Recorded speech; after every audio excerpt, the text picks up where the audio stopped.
like looks younger than she was. The next day, she's like, hey, sorry, I'm in love with my dance partner. I was like, really? I think Mike Dixon had an obsession with Rochelle Shatina. He either wanted her to suffer or he wanted her back. What's going on? Dr. Sonye was found shot and stabbed to death. There are police cars everywhere. There's crime scene tape all around. It was just absolute chaos. It was an in-and-out job, a hit. But who would be out to get this nice, happy man about town? Rochelle Shatina felt she was being followed. Is there somebody that's actually watching the doctor at her show? To me, it was like it had to be like an ex-girlfriend or something. This is the oldest story in the book.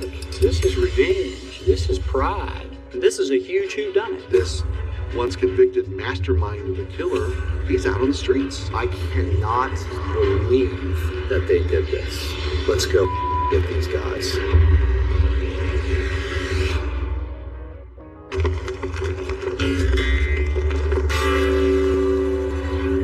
Lubbock is on the high plains. When you fly in on an airplane, you can't help but notice the crop circles all around. Lubbock is a blue-collar town. It's also a college town. We get a lot of visitors from all over the world who live and die for Buddy Holly and just want to come and see where the music was made. Going faster than a roller coaster. The great thing about it is if you look west on any given night, the sunsets are absolutely to die for. It's God's wonderful painting dumped on all of us for our enjoyment every day.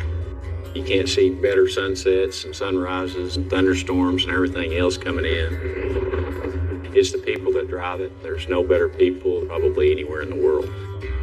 And one of the people who embodied the spirit of Lubbock was Dr. Joseph Sonye. Dr. Joseph Sonye was a successful businessman, multi-millionaire.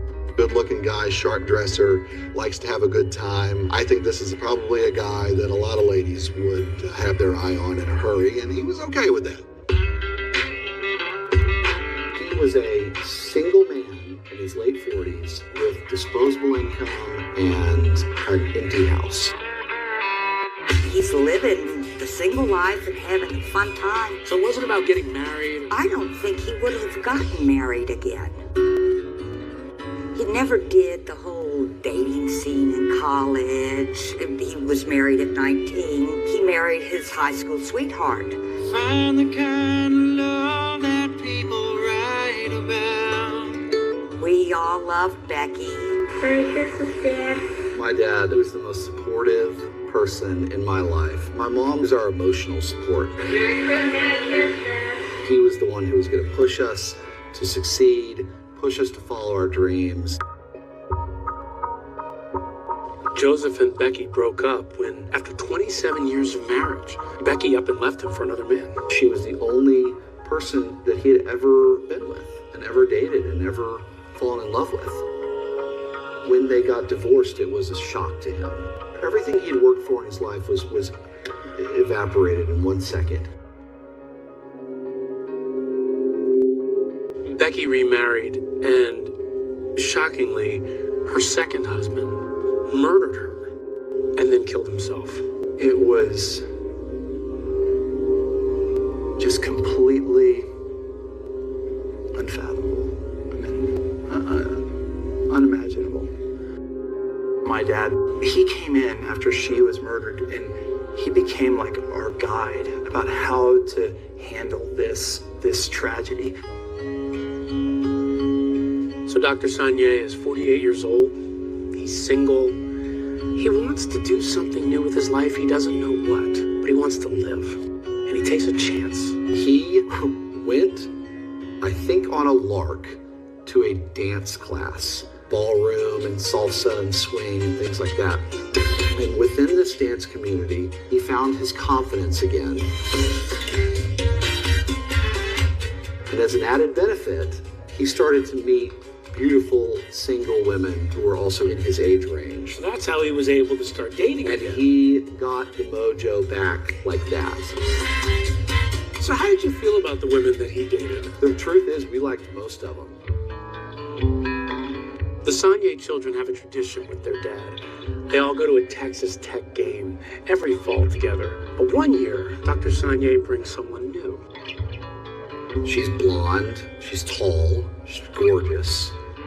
It's the first date, and he's bringing you around his family, that's nerve-wracking for some people. I mean, it was the first date. It really wasn't a big deal to me. I certainly wasn't nervous about it. Rochelle Satina is a 52-year-old single mom of 4 boys. She knew how to handle herself in a social situation around his sons, who were tough critics, and we gave her a thumbs up. I thought that she was a very nice, lovely person. My dad and her seemed to have a really good time together.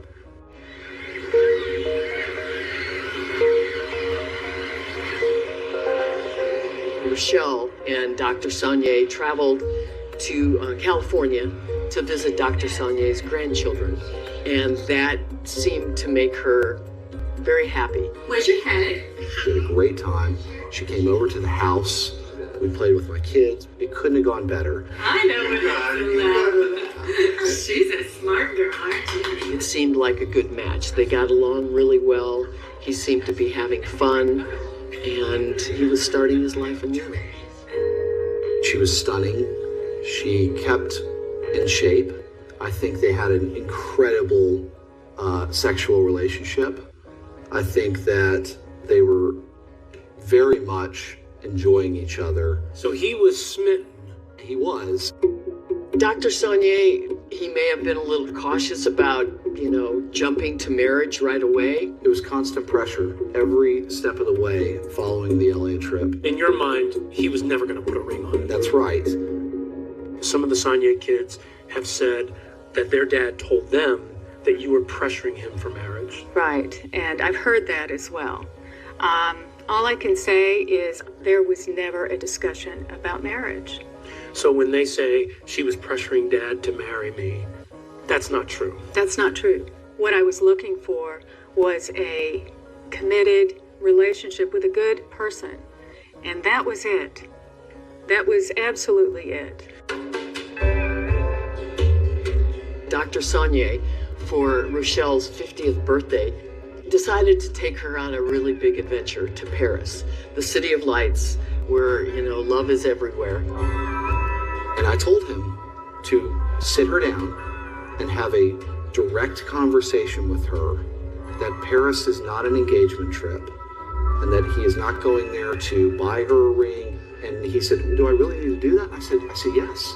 It was a birthday gift for my 50th birthday. I was just over the moon. It was really a dream come true. You guys put a lock on a bridge. It was a love lock. Joseph wrote his name on it, and I wrote my name on it. It's romantic. It's very romantic. What do you think about when you think about that moment? That moment, it was very, very special. It locked in that love that we felt at that moment. For me, the tradition is you write your names on the locks and you put it on the bridge and you throw the key into the Seine River, and that locks in the moment forever. Rochelle talked about that moment on the Paris Bridge as if their love would last forever. But a few weeks later, the unthinkable happened.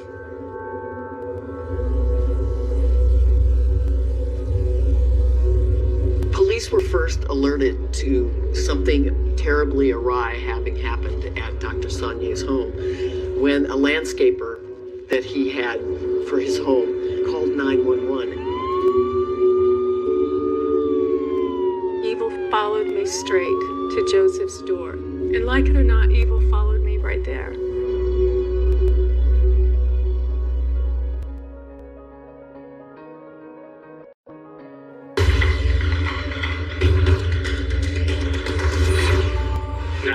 What's the emergency?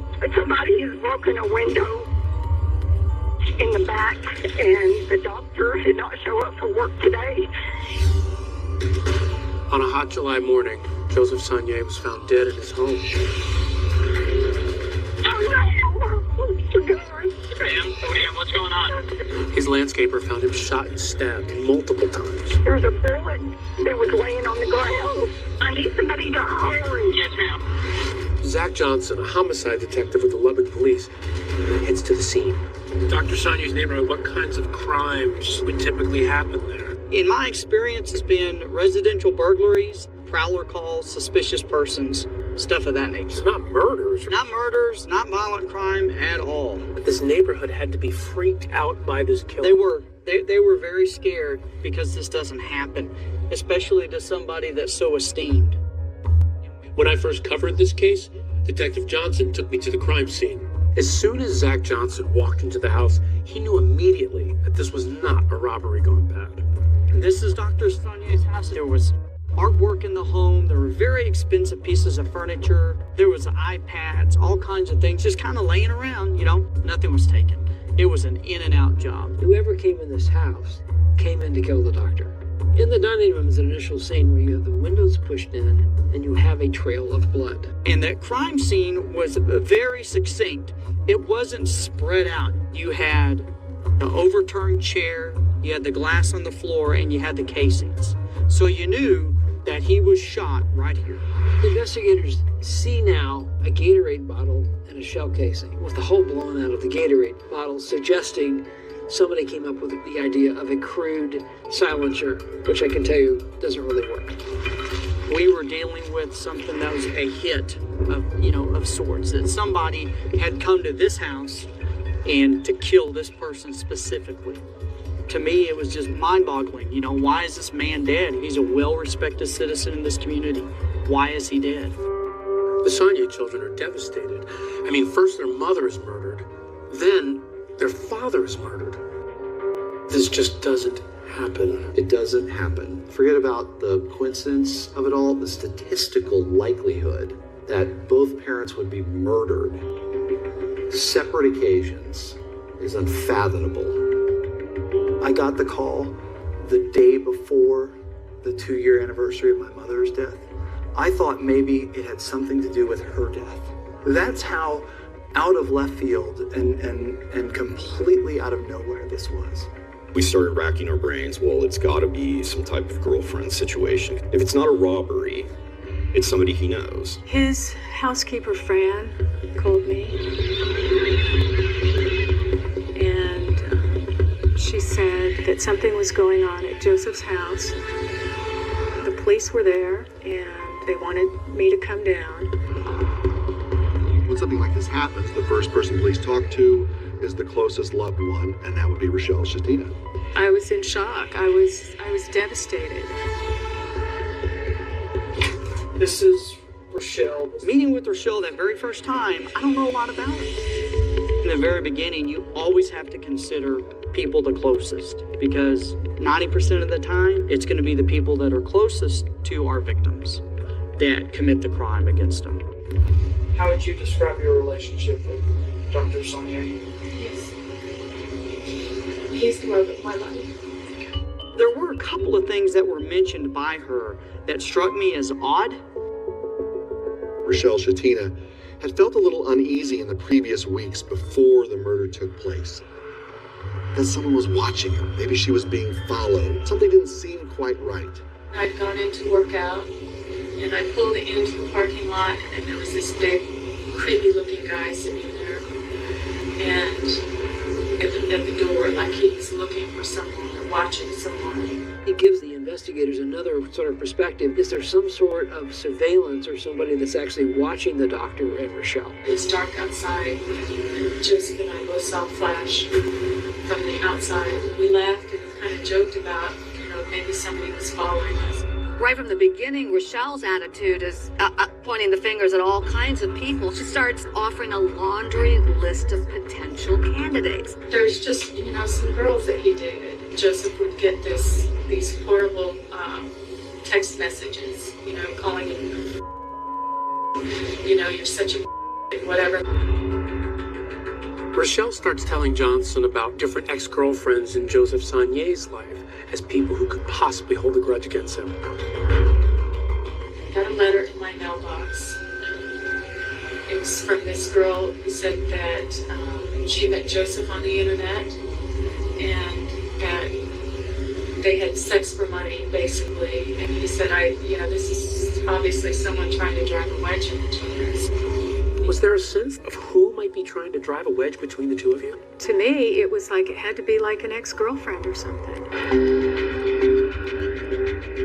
But Johnson has an idea that maybe it's somebody in Rochelle's past that has it in for Dr. Sonia. So there could be somebody that you think we need to look at. A couple of people. Okay, tell me about one of them. It's Dr. Thomas Michael Dixon. He's a plastic surgeon in Amarillo. Hello, I'm Dr. Mike Dixon. If you're considering plastic surgery, make sure your surgeon is certified by the American Board of Plastic Surgery. He had a med spa in Amarillo, and I went there to get Botox injections. What attracted you to him? He was funny, he was very witty, and he was enjoyable. It was, if it can be enjoyable to have somebody put needles in your face, I guess that's about as enjoyable as it could be. Rochelle and Mike Dixon had dated for about a year and a half, and then they broke up, and then Rochelle started dating again, soon after seeing Joseph Sonia. Did he know about your current relationship? He knew that I was dating Joseph. He called him by name in a series of text messages trying to get me to go out with him and to meet him for coffee. So he wanted you to see him on the side, basically. He wanted me to come back to him. I told him no. But the real question is, was Dixon the kind of man to take no for an answer? Johnson wants to know what Dixon knows. So he jumps in his car and drives 2 hours to Amarillo, Texas to talk to Mike Dixon, secretly recording him when they start talking. Hi, I hate to come bugging you at your house in all hours of the night. What's going on? Well, we've had a homicide in Lubbock, Texas today.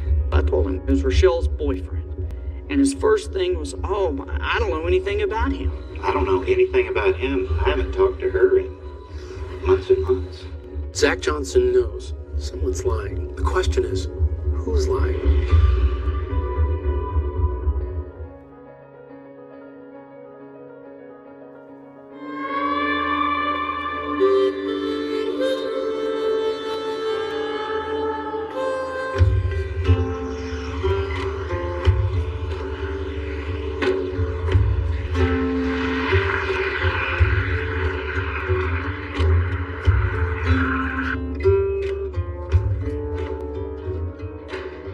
I've got a guy that is dead in his house. It looks like a burglary, but there's nothing stolen. One of the things that we're trying to establish is, okay, why is Dr. Sonia dead? The crime scene pretty much is a little disorganized. And there was evidence at the crime scene that suggested it was a hit. And I'm not dealing with a professional hitman. So we have to figure out, okay, what's going on in this man's life? And we talk to Rochelle, and all of a sudden we may have a reason why it all kind of came together and he was murdered. Rochelle, having told Detective Johnson about her former boyfriend, immediately sent up red flags. Was there somebody else part of this whole craziness? It's Dr. Thomas Michael Dixon. He's a plastic surgeon in Amarillo. Hello, I'm Dr. Mike Dixon. So, you have this information from Rochelle. Could have been Mike Dixon. So I'm still trying to figure out what's going on. And I knew, well, we're going to get a little bit more insight into this thing. We talked to Dr. Dixon. Well, we've had a homicide in Lubbock, Texas today. I told him it was Rochelle's boyfriend. And his first thing was, I don't know anything about him. I don't know anything about him. I haven't talked to her in months and months. And I was like, okay, well, that's a little odd because in our interview with Rochelle, she told us that he knew about the relationship. You know, I'll be honest with you, I love that woman. I really did. He was obsessed with Rochelle. He was having a lot of problems getting over this breakup. He just couldn't seem to let her go. I really had fallen head over heels and back. Made a lot of life changes for her. We've learned that he's already had a divorce as a result of this affair with Rochelle, but he's not quite over her yet. You know, I've learned that he still loves her. He's got a lot of feelings for her. He's very upfront about, yeah, I wanted her back. There probably was a very close relationship there between Mike Dixon and Rochelle Shatina. They grew apart because Mike wasn't interested in marriage. Rochelle seemed to think that at one point Dr. Dixon was probably going to propose to her. And there was a build-up leading to her birthday, and she thought it was coming, and maybe there's a ring. And instead, it's a subscription to the Tea of the Month Club. And she went ballistic and said, well, I remember clearly, it's not a big rock. And I said, no, it's not, like a wedding ring. When Dixon talked to police, he talked about how he gave you this Tea of the Month Club birthday gift, and it really, really angered you. It wasn't about the fact that it was tea. Tea is lovely. I don't happen to drink it. It wasn't the gift that upset me. He could have shown up at my doorstep and given me a hug and said, happy birthday. I am so glad to be here with you today. And I would have been the happiest girl in the world. He was not present in any emotionally supportive aspect of my world. Despite the breakup between Dixon and Rochelle, they stayed in contact with each other. They texted, they went to dinners together, and they even planned a weekend getaway. She was like, hey, you want to put this back together? And I was like, yeah, I did. And so let's plan a trip, blah, blah, blah. They had agreed to go on a trip. All she had to do was go up there. The next day, she's like, hey, sorry, I'm in love with my dance partner. Okay. While you were out, I was like, really? But boom, she drops the hammer on him and says, oh, by the way, I'm in love with my dance partner. Some would say, well, you're throwing it in his face a little bit. Well, no, I wasn't throwing it in his face. There was, an ugliness from him to me. And it's like, you know what? If you want to have a getaway, enjoy it. Go, enjoy your getaway. I don't want to be a part of it. After Rochelle ended the relationship with Dr. Dixon, he started dating a medical student who was a couple of decades his junior. This young medical student, Ashley Wolbert, actually happened to be his alibi because they were having sushi the night of the murder at a restaurant in Amarillo. What has he told you about Rochelle? She was ex-girlfriend. She was really pretty. They dated. Him and his wife were separated. Johnson is just stumped. The alibis of Mike Dixon, of Rochelle, and of Dr. Sonier's ex-girlfriends, they all check out. There's still the stalker that Rochelle thinks is following her, this big, burly man that Rochelle saw in the backyard. There's something not right here. But that's all that I have. And this is a huge whodunit. What was it that broke this case wide open for you? When Paul Reynolds called the police department. My name's Paul Reynolds. We got a crime that happened down here in Lubbock. It's a homicide. Who is Paul Reynolds? Believe it or not, there are good people in the world, and Paul Reynolds is one of them, and he was scared.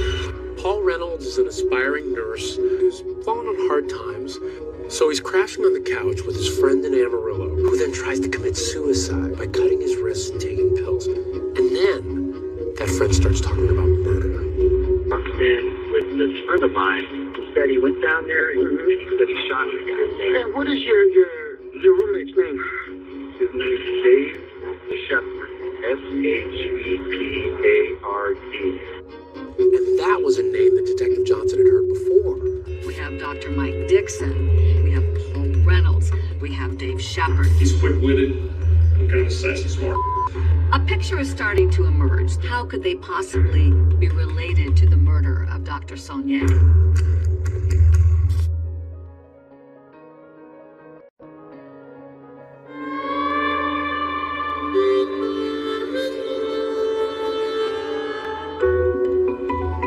Detective Zach Johnson has just gotten his biggest lead in the murder of Joseph Sonier. And that suspect's name is Dave Shepard. The divorced father of 3, unemployed salesman with a criminal record. That was a name that Detective Johnson had heard before when he was talking to Mike Dixon's girlfriend, Ashley Wilbur. He said that Dave was going to come over because he had some cigars for Dave from Bermuda. He's just a common criminal. I don't know how to put it any other way. David Shepard has a very long list of people that he's wronged over the years. David Shepard had been convicted of stealing $30,000 from a business that he was involved in. Dad didn't have money. Dad wasn't good at keeping money. I was 17 working part-time after school, and he borrowed money from me. As the police look into the background of Dave Shepard, they quickly learn that his new best friend is Dr. Mike Dixon, the former boyfriend of Rochelle. These two were an odd couple. I mean, you got the down-and-out con man and the respected doctor, but they did have something in common. Shepard was going through a divorce. Dr. Dixon was going through a divorce. That relationship formed over the shared experience. This entire situation began, as police found out, when these two men, Mike Dixon and Dave Shepard, bonded over cigars and martinis. Dad wanted to be Mike. Buy the nice house that's right outside of town. In the canyon, it's all private. Like, the whole 9 yards. Mike had it all. And he would always promise us, one day I'm going to get you these things, and we're going to live in the big house, and you're all going to have your own rooms. You get to paint it however you want. You get whatever you want. And he wanted that, and Mike had it. So he wanted to live the dream life of this wildly successful person, it sounds like. But was he willing to do the work to be that person? No. And Paul Reynolds had been living with Shepard for a few weeks, so he gives police insights into who this guy is as well. Personally, I think he's just got super low self-esteem. I think he's just out there trying to find anybody that will convince him that he's something. Detectives are beginning to believe that Mike Dixon found the perfect person to help him get back with Rochelle. You know, I'll be honest with you, I love that woman. And if not get back with her, disrupt her new love life. Something happened between these two that made Dave think that he needed to avenge Mike. And apparently Dixon was not only going along with it, but he was going to pay him to do it. In the minds of investigators, Dixon, they think, is a puppet master, and Shepard, the puppet. It's around this time the police learn that Dave Shepard recently had a financial windfall. Dad had money out of the blue. He didn't ever have money. We asked, how do you have money? He said, I'm doing some work for Mike and he paid me early. With the hotline tip from Reynolds linking Shepard to Sonia's murder, and with the recent evidence that Dixon made a payment to Shepard, Zach Johnson's investigation kicks into high gear. And so we move on to arrest warrants. Who do you bring in first? We went and we brought in David first. And he goes, I want my attorney. Dr. Dixon, do everything you said? Dr. Dixon comes in. And of course, he's madder than a hornet. I mean, I'm under arrest at 2:15 in the morning. You're under arrest, correct. And this is probably your only opportunity to tell me what happened. I want an attorney now. Shepard and Dixon are both arrested, and each is held on $10 million bond. Neither one of them talks until the investigators offer Shepard a deal. For 3 months, he stays silent. Finally, they say to Shepard, if you confess to this murder and you do it on tape, we in turn will take the death penalty off the table. It was real important for us in the Sonia family to figure out what happened. And so it answered a lot of questions for a lot of people. What do you want me to call you? David? That'd be fine, sir. What he tells us is pretty chilling because it's very cold. This whole thing was like this stair step. We knew where it stopped with the murder, but it had been building for months. Tell me about Joe's relationship, how it evolved. 2 or 3 years ago, we were at a smoke shop. He's quick-witted. I'm kind of sassy, smart. And we just kind of hit it off. Smoking cigars is a very sociable thing. And we just connected and hooked up. When was the first time that he ever mentioned to you this Rochelle Shatina? My best estimate is September, October. He's around 49, 50 years old, smoking hot, looks younger than she was, thought she was great. And we pretty much wanted to break up Dr. Sonia and Rochelle.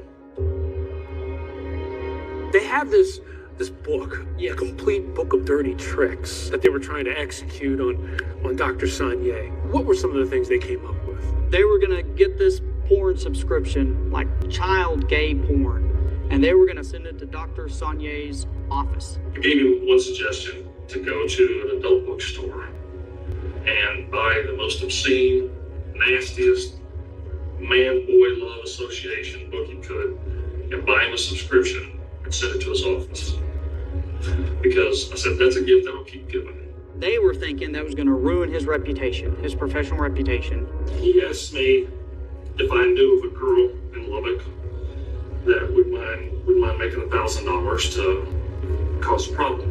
He was asking me if I knew somebody that would pretend to be like a sugar baby of Dr. Sonnier. I think Mike would have been embarrassed to tell me he was doing that, because he knows I would have told him, quit being a dummy. You know, this is ridiculous. Why are you wasting this time? He said, we have to follow him. Let's take a trip to Lubbock. We drove down to Lubbock. He was already trying to tell me where they go, that kind of stuff. Pretty soon, Dave Shepard is taking trips to Lubbock on his own. And police, well, they think that's at the direction of Mike Dixon.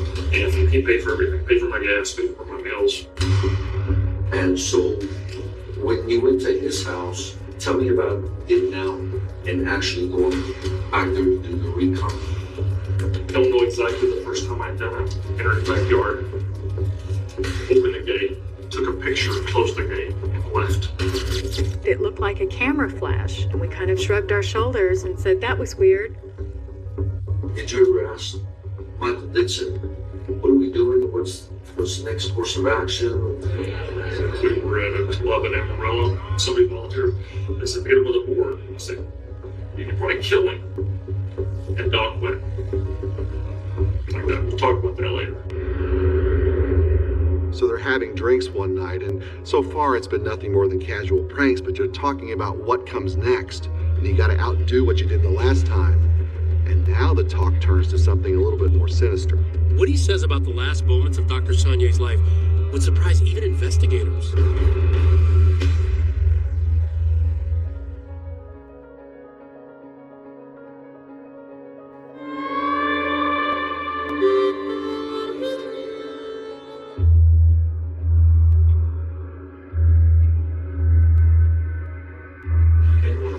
Are you alright? Hey, if you need a bathroom, let me walk just a second. That's fine. When you have a suspect, they literally provide you in a very straightforward manner. He was saying, well, I'd just like to cause him some problems. Play by play, frame by frame. He said, we have to follow him. Of a crime that's occurred. From the very beginning, how could this get any better? David Shepard is singing like a canary. Implicates Dr. Dixon in the plot. Said he had to get even with this guy for basically taking his girl away. He pretty much wanted to break up Dr. Sonnier and Rochelle. Shepard tells police that while they're drinking the whiskey and sharing the cigars, they are now in the midst of developing a plot to actually commit murder, the murder of Dr. Sonnier. He wanted him hurt, and then it gradually developed into having him killed. I asked him, you sure you want to do this, Mike? I said, if you kill somebody, that'll affect you for the rest of your life. You'll have nightmares, it'll bother you. And he goes, doesn't bother me. They planned it for months and months and months. As this plan developed between Mike and me, the plan was laid out. The best way to carry forth his objective was to stay Gavin's backyard, wait for him to come home. Let's talk about the actual day that this happened. Yes, sir. I believe it was a Tuesday. Tuesday, July 10th. Today in Lubbock, cooler temps that will dip into the upper 70s and lower 80s. Shepard makes the drive from Amarillo to Lubbock, Texas, about a 2.5-hour drive, and gets to Joseph Sonnier's house at around 4 o'clock. Hugged the fence down the alley and entered his backyard. Pulled a chair from his outdoor dining table. He has a curved brick fence by his driveway. On the west side, there's a tree by that fence, and I just sit underneath there. And were you still having contact with Michael Dixon during that time? Yes, sir. Mike was encouraged, keep the faith, be patient, he'll be there eventually. for Dave Shepard, the only person he can trust and go to with any issue in this case is Dr. Dixon. In Dr. Dixon's mind, Shepard's the perfect guy to carry out this mission because Dixon's like the boss. He's the prominent physician, and Shepard is essentially a loser, and the patsy's ready to do whatever he's told. And he's waiting for 2.5 hours, and the guy falls asleep. He's awoken by the sound of someone knocking on the window from the inside, and it's none other than Dr. Joseph Saunier. I wave at Dr. Saunier and get up. I walk to the window, and he has lowered the window about this far, from the top down. What happens at that point? I point the weapon with the bottle at him, discharge several times. After 3 or 4 discharges, he's backing away, trips on his feet, and falls to the ground. Shepard admitted that he had used the Gatorade bottle to try and muffle the sound of the gunshot, and that he had learned that technique by watching a movie that starred Steven Seagal. So I push in the window and crawl in. Go around the corner. As I turn around, down the hallway, right into the garage, he's laying on the floor. Not moving, not breathing, nothing. I check his pulse in his neck. He's dead.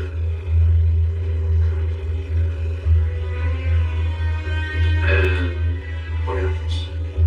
I pull the knife out of my bag and I stab him in vital organs 2 or 3 more times. I find that bizarre. It's just like he is so determined to make this right for whatever his relationship might be with Dixon that he wants to complete the task. According to Shepard, after he kills Dr. Saunier, he then drives back to Amarillo. So did you recount for Michael Dixon the events? Yes, sir. He was happy about it. He was fine with it. He said I sound like he got away clean. And the very next day, he's caught on camera having a meal with Mike Dixon. Shepard told police that Dixon became extremely rattled by the fact that detectives had come over to talk to him about the death of Dr. Saunier. He was nervous. He said I had to get out of town. Dixon recommended that David Shepard get the heck out of Dodge, that he leave the area, which would, in Dr. Dixon's mind, keep him from being investigated by Lubbock police. But David Shepard seems to be overcome by what has happened and maybe his role in this. He attempts suicide, cuts his wrist. If you can imagine the disgust that you can feel with yourself after being involved with what I did. Then I pull out a fillet knife and try to cut myself. It's bleeding like a stuck pig. First person he calls after that? Mike Dixon. Dixon and Shepard are caught on surveillance heading into Mike Dixon's office, where Mike Dixon stitches him up. Dave Shepard has basically given you a roadmap as to what happened, and you see how he directly ties Dixon into planning this murder. You now clearly have built a case against Dr. Dixon. 2 suspects are in custody in connection with the murder of a Lubbock One physician. doctor is dead and 2 people are under Police arrest. arrested Dr. Thomas Dixon and David Dr. Shepard, Saunier both was in found Amarillo. shot and stabbed to death in his living room. I cannot believe that they did this. It makes me so angry. A low-life scum and a piece of doctor. Like it or not, Mike Dixon is an evil man, and David Shepard is an evil man. It seemed like a slam dunk for prosecutors. They had the man who admitted to killing Dr. Joseph Saunier as a witness. As they say in West Texas, everybody thought this case was done and dusted. But is the case against Mike Dixon too good to be true? You gotta remember, the prosecution's star witness is Dave Shepard. I mean, this is a guy with a history as a con man and a swindler. Shepard is known for telling all kinds of tall tales. Dave Shepard is a con artist of the ultimate magnitude. The prosecution painted Mike Dixon as this puppeteer. If he was that manipulative, this was the dumbest planned murder in the history of the United States, to choose David Shepard. What he ends up doing in the courtroom just turns this case upside down. He made jaws drop in that courtroom. This is the kind of moment that you typically see in a movie. The case is going to blow up in the prosecutor's face, and a convicted man walks free tonight.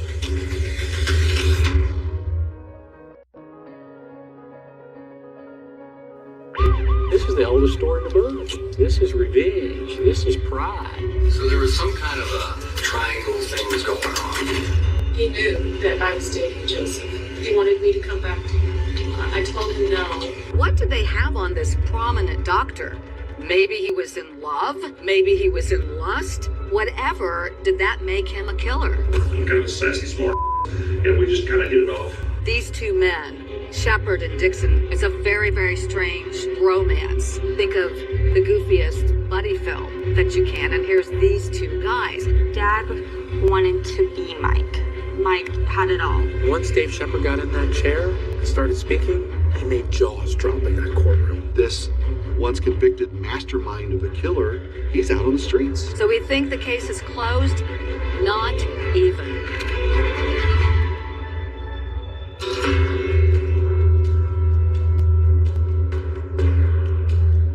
It's October 2014, and you can feel that fall chill starting to roll into Texas.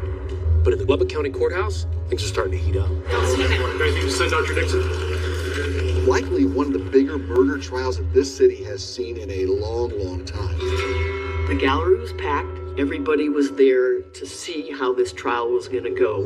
This prominent plastic surgeon, Dr. Michael Dixon, accused of hiring a hitman, friend and business partner, David Shepard.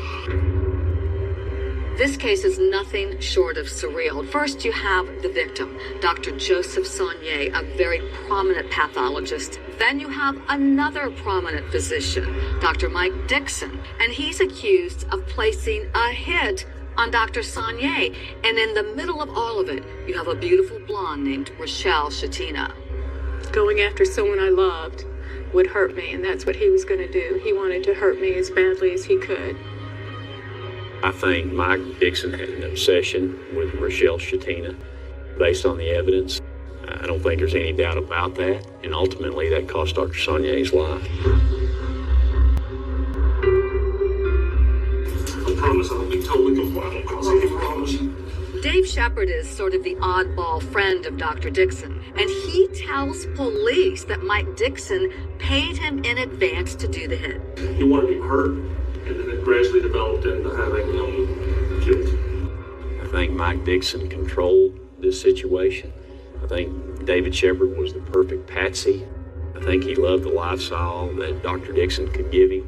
I think he likes the expensive cigars and expensive scotch and everything else that came with being a buddy of Mike Dixon. Many people make the argument that Mike Dixon never laid a hand on Dr. Saunier. He's just controlling the knife. Dave Shepard's just another instrument for Mike Dixon.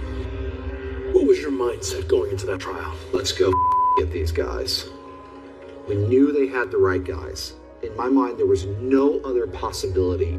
There's always two sides of these kinds of cases.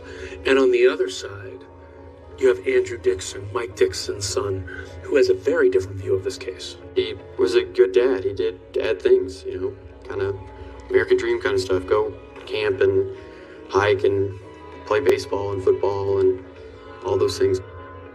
They're trying to prove him guilty, and he's fighting for his life. I mean, it's just terrifying and so sickening. I've known Mike Dixon for 25 years. He's as solid as they come. There was no intent to kill, and I know that with all my heart. He's harmless. But in courtroom 72 of the Lubbock County Courthouse, the prosecution paints a far different picture of Mike Dixon. Somebody who was arrogant, somebody using Shepard as a pawn to keep up with Rochelle and Dr. Saunier's relationship, and goodness knows what else. This is the oldest story in the book. This is vengeance. This is revenge. This is pride. One of the big pieces of evidence that Lubbock prosecutors used against Dixon was this .22 caliber pistol, which David Shepard told police that he used to shoot Dr. Saunier. Prosecutors presented evidence that the gun that was used to kill Dr. Saunier was given to him by Dr. Dixon. Circumstantial evidence, pretty strong stuff. David Shepard tells us that I told Dixon, I don't have a gun. And Dixon says, don't worry about it, I got the cover. I have a gun.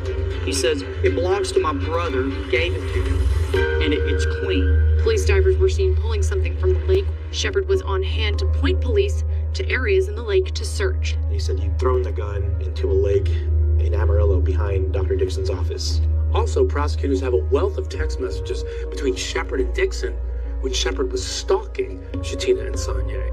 When he was arrested, the SWAT guys told me he had actually jumped into a swimming pool and tried to ruin the phone. The problem was the man had plugged the phone in and backed it up to his computer. So all of the stuff that he thought was not going to get him in trouble was backed up to his computer. Prosecutors here are saying that they found text messages from Dixon to Shepard, urging Shepard to kill. We're talking text messages like, go get him, whip and spur, get her done, and put it on him. If you look at the text messages, put it on him, those types of things, there wasn't any doubt in my mind what they were talking about. A real eyebrow raiser is how the payoff supposedly happened to the alleged hitman here. 3 silver bars and a box of cigars. It's hard to find a good Cuban cigar, but the silver bars are worth some $9,000. According to prosecutors, one of which was sold to this pawn shop in Amarillo, Texas, before the murder, and 2 after the murder, sold by none other than Dave Shepard.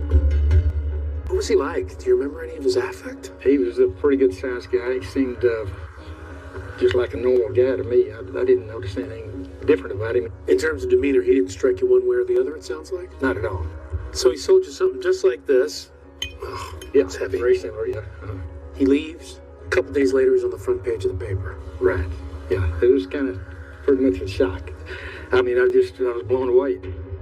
All the evidence that prosecutors have against Mike Dixon is strong, but their primary piece of their case is Dave Shepard. He pleaded guilty for a life sentence with no opportunity for parole.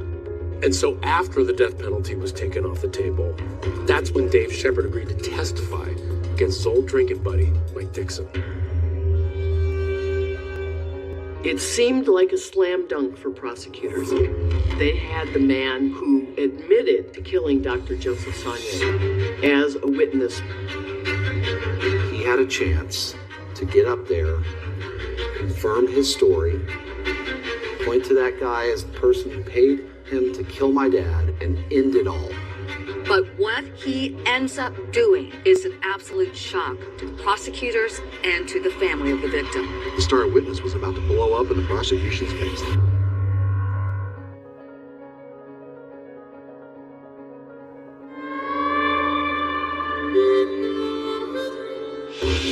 Shocking testimony today at the capital murder trial for Amarillo doctor Thomas Dixon.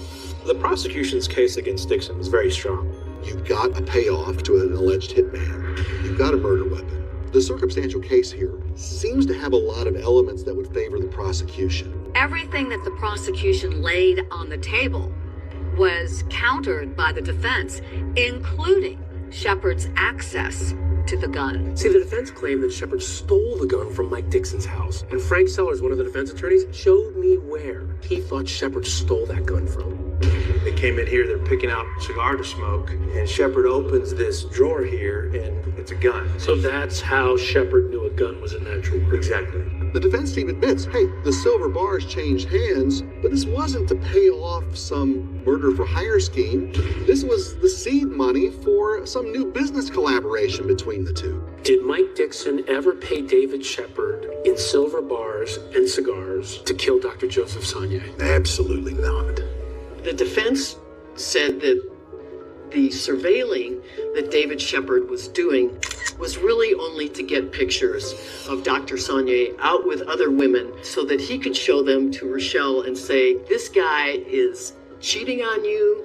Shepard's reporting back, I couldn't find him, and I think Mike became frustrated with it, and it's evident from the messages that he was sending. So then go get him and whip and spur. Go get who? use of lots of Texas Panhandle colloquialisms, like get her done, put it on them, go get them.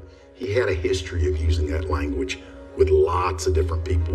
And the reason they say Mike Dixon was so upset was they felt Rochelle Shatina was trying to throw the relationship with Joseph Sanier in Mike Dixon's face.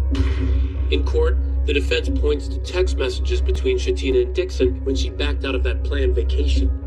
She texts, "I'm in love. Enjoy your getaway." When Dixon asks, "Who's the lucky guy?" Rochelle replies, "New dance partner."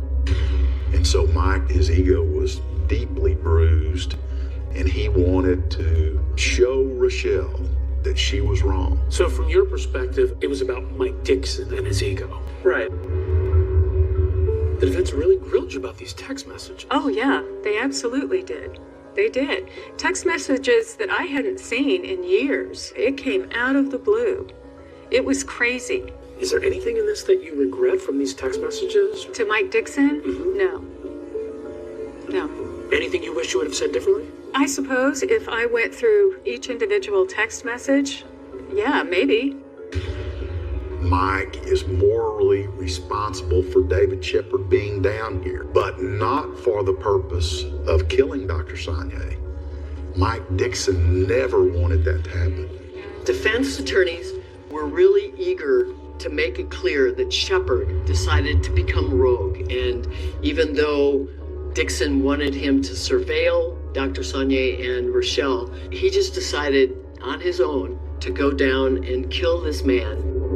But there's one big problem with that theory. Remember, back when Shepard was talking to police, he said that Mike Dixon asked him to kill Dr. Joseph Sanier. I asked him, "You sure you want to do this, Mike?"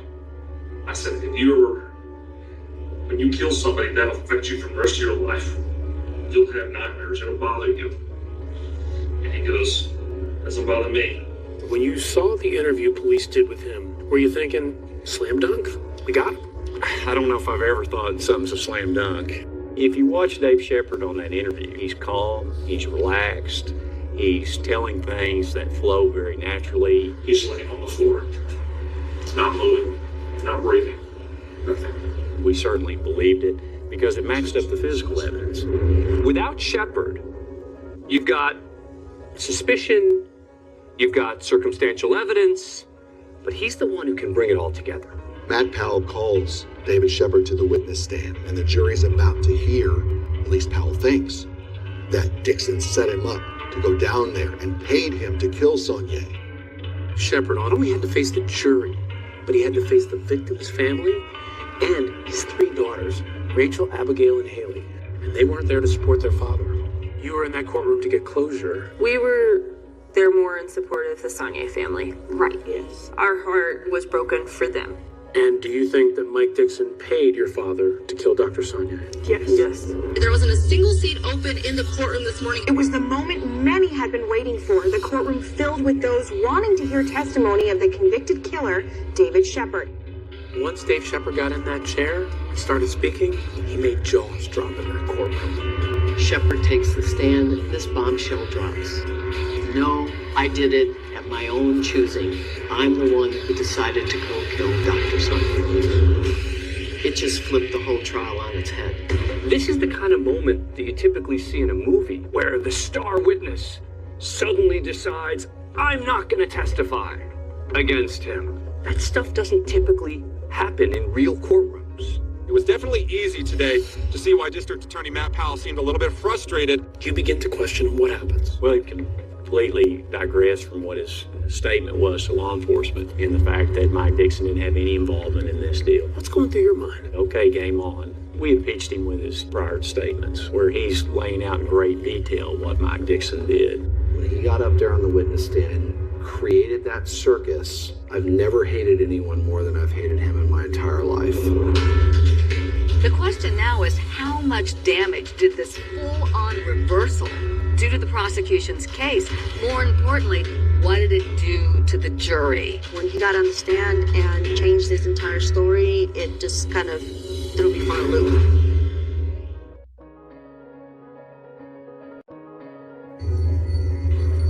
The air coroner has just been sucked out of courtroom 72 in a Lubbock courthouse. A bomb has been dropped. David Shepard was supposed to take the stand and say Dr. Dixon ordered him to kill Dr. Saunier. Instead, Shepard took all the blame for the murder and insisted that Dixon had nothing to do with it. David Shepard's daughters were embarrassed, angry, and incredulous that their father would not finger Dr. Dixon as the man who hired him. He was cowardly. He has a chance to make it right, and he completely ruined it. Why do you think he did that? He was trying to help out his buddy. They took it upon themselves to go to the children of Dr. Saunier and apologize for what their father had just said on the stand. What did you say to them? We are so sorry for what he has done to you and what he's continuing to do to you. The three daughters, we have a mutual understanding, a mutual respect, mutual sadness. We all know what happened. They knew from day one. They couldn't believe what their dad had done. And I couldn't believe he put them in that situation. So after David Shepard is taken back to jail, his daughters go to talk to him and confront him about what the heck did you just do? They were emotional. They were upset. But Daddy, you didn't tell the truth. I did. You didn't say anything. You just kept saying that you wouldn't tell them. But I did. No part of this is right. None of it will ever be right. There's nothing I can do. No matter what you do. They think I'm some kind of a monster. You've made yourself a monster, Dad. And you were literally breaking down in tears. It was frustrating. I felt like I was scolding a child. Like, I just want you to answer my question, and then you can go back to timeout. The question now is, how much damage did this full-on reversal on the part of Dave Shepard do to the prosecution's case? More importantly, what did it do to the jury? Nobody knew how that might affect the verdict. Everybody's on edge. It was still sort of anyone's guess what the verdict would be. But the damage was done. I'm Brian Mudd. And I'm Lauren Motter. Thomas Dixon's accused of hiring another man to murder Lubbock doctor Joseph Saunier. Years of work ending with a hung jury and a mistrial for Dr. Thomas Dixon. If Shepard's goal was to free his friend, it worked. The judge says, Mr. Dixon, you are free to go. Everybody is stunned. Stunned. It was devastating. I mean, I had a moment of just silence. I couldn't breathe. I couldn't think. Do you think that he was the biggest factor to getting that hung jury? Absolutely, 100%. Justice is a guilty verdict, and when that doesn't happen, I feel disappointed. I feel like I've let the family down. I feel like I've let our team down. I feel like I've let everybody down. You have to ask the question, how could the prosecutors have let this happen? The prosecutors have to bear some responsibility for calling a witness to the stand, star witness, who does a complete 180 in front of the jury. So before the trial, how many times did you get to speak to him? I talked to him one time. I really don't spend a whole lot of time with witnesses, getting them prepared and things like that. In hindsight, do you wish that could have been done differently? I don't know if there was a way to do that differently. We had no indication he wasn't going to tell the truth. I was upset with the jury. How could they not see? The evidence to me was very, very clear that he was guilty. He did this. And that was the big question at that point. What did the jury think of this? When he got on the stand and changed his entire story, it just kind of threw me for a loop at first. The prosecutor's face got red and veins were popping out of his neck. Matt Powell was livid, but he was able to recover because he already had a videotape of Shepard confessing to the crime. He showed that to the jury, and that was enough to convince some of the jurors. The video, Dave Shepard's confession, was a revelation, I thought. Shepard's just pretty much giving us all the information right there. It really tied together a lot of the facts we had heard in testimony. And so there was little doubt in my mind at that point of guilty for me. During our deliberations, we had two jurors that were not able to really come to the same place that we were. I felt, how do they have any doubt when the evidence was all there in my eyes? It only took 2 of those jurors disagreeing to make this a mistrial. And those 2 jurors had never talked publicly before about why they voted the way they did. Until now. Almost 5 years. I know, can you believe it? I knew what we had signed up for, and I did not take any of it lightly. I felt like it was my job to go in there and look at everything.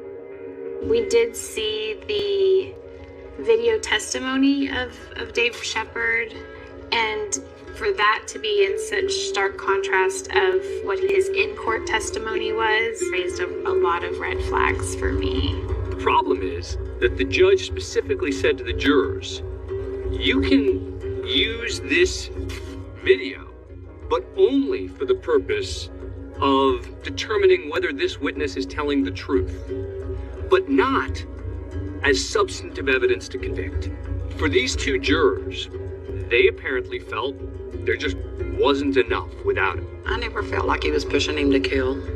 I felt like he was pushing him to take photographs. There were a couple text messages that Matt Powell had mentioned, like whip and spur, get her done. Yeah, get her done. And I think that the effort there was to make those sound a little bit more malicious than they actually were. I always thought that, yes, he probably did give him silver bars, but that doesn't mean he gave him silver bars for murdering somebody. I just feel like that we had so many people from the time we were supposed to make our decision, and there was no discussion. They said he was guilty, and they weren't going to talk about it. It's frustrating, especially those of us who had our stand and how we believed, and for all that, it seemed like for nothing. After the trial was over, there was still that question. Why did David Shepard go back on his deal and completely burn the prosecution? To get that answer, I went to a maximum security prison where Dave Shepard was serving a life sentence to sit down face to face with the man who murdered Joseph Sonnier. He said that Mike Dixon was a part of this. Right. Why did you tell them that?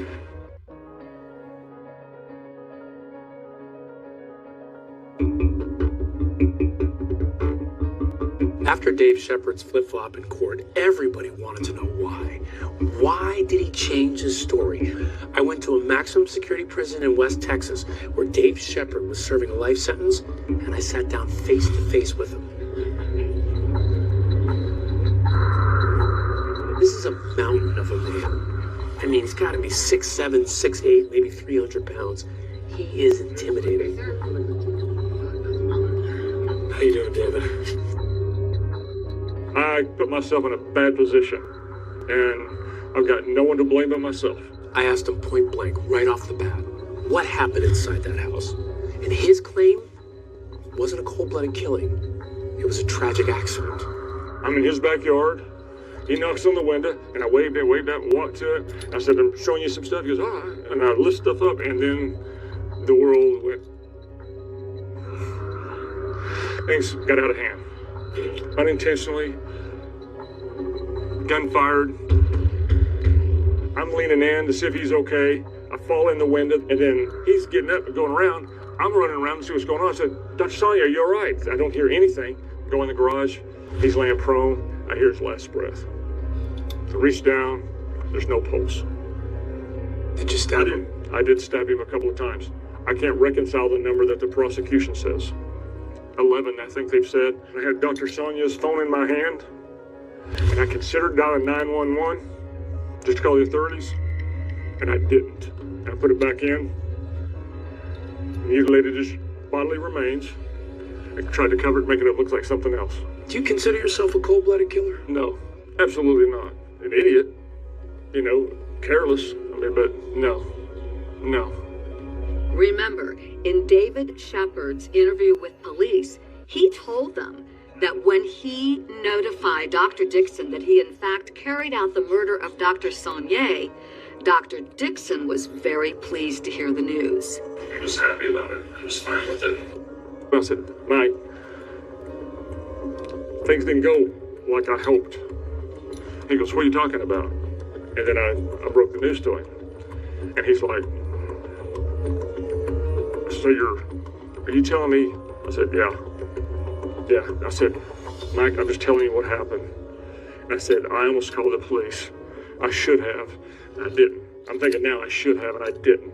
And he goes, well, we'll just have to see what happens. He goes, I don't know. I don't know. But why wouldn't he have shared all that with police who were then coming by his house, talking to him? Hey, he didn't even mention your name. Well, probably try to keep me out of that situation so they wouldn't even know about me. I don't know. You'll have to ask Dr. Dixon about what his thinking is. What Shepard told me was totally at odds with what he told police. He told police that Dixon told him, I want you to kill Sonia. You wanted him hurt, and then it gradually developed into having him killed. Did Mike Dixon ever ask you to kill Dr. Joseph? No, absolutely not. Absolutely not. When the police interrogated you, you said that Mike Dixon was a part of this. Right. Why did you tell them that? I embellished.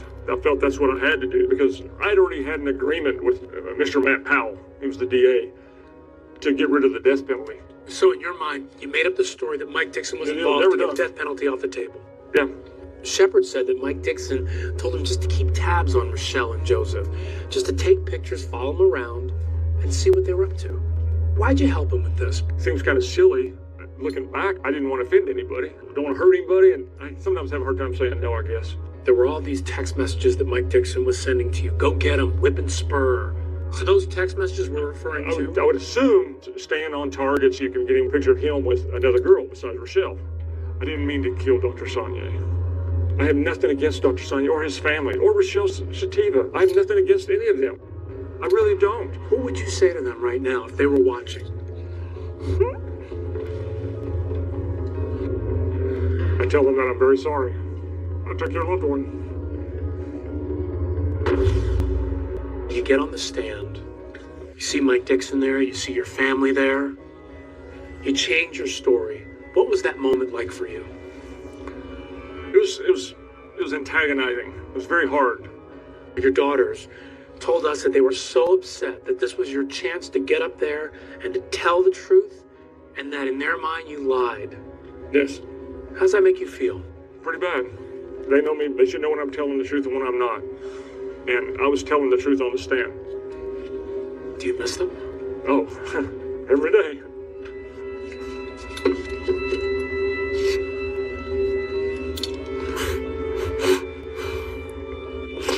I'm sorry.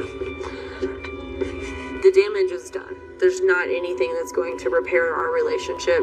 There's nothing that can fix it or make it right, even if he were to get out. Do you think your dad should spend the rest of his life in prison? Absolutely. Yes.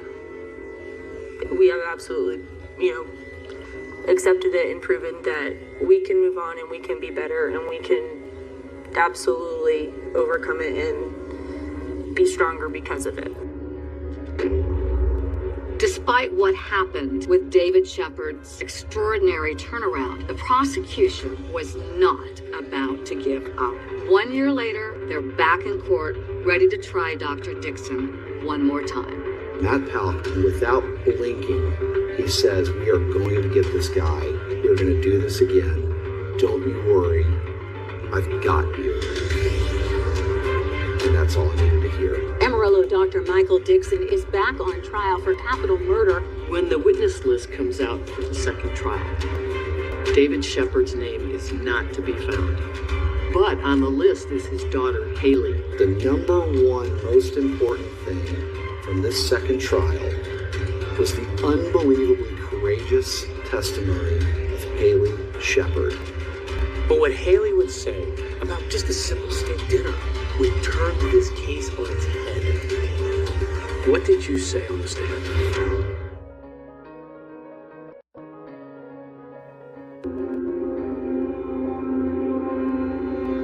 Amarillo Dr. Michael Dixon is back on trial for capital murder. Is Dixon back in a Lubbock courtroom preparing for his... Well, today officials announced the start of the second trial.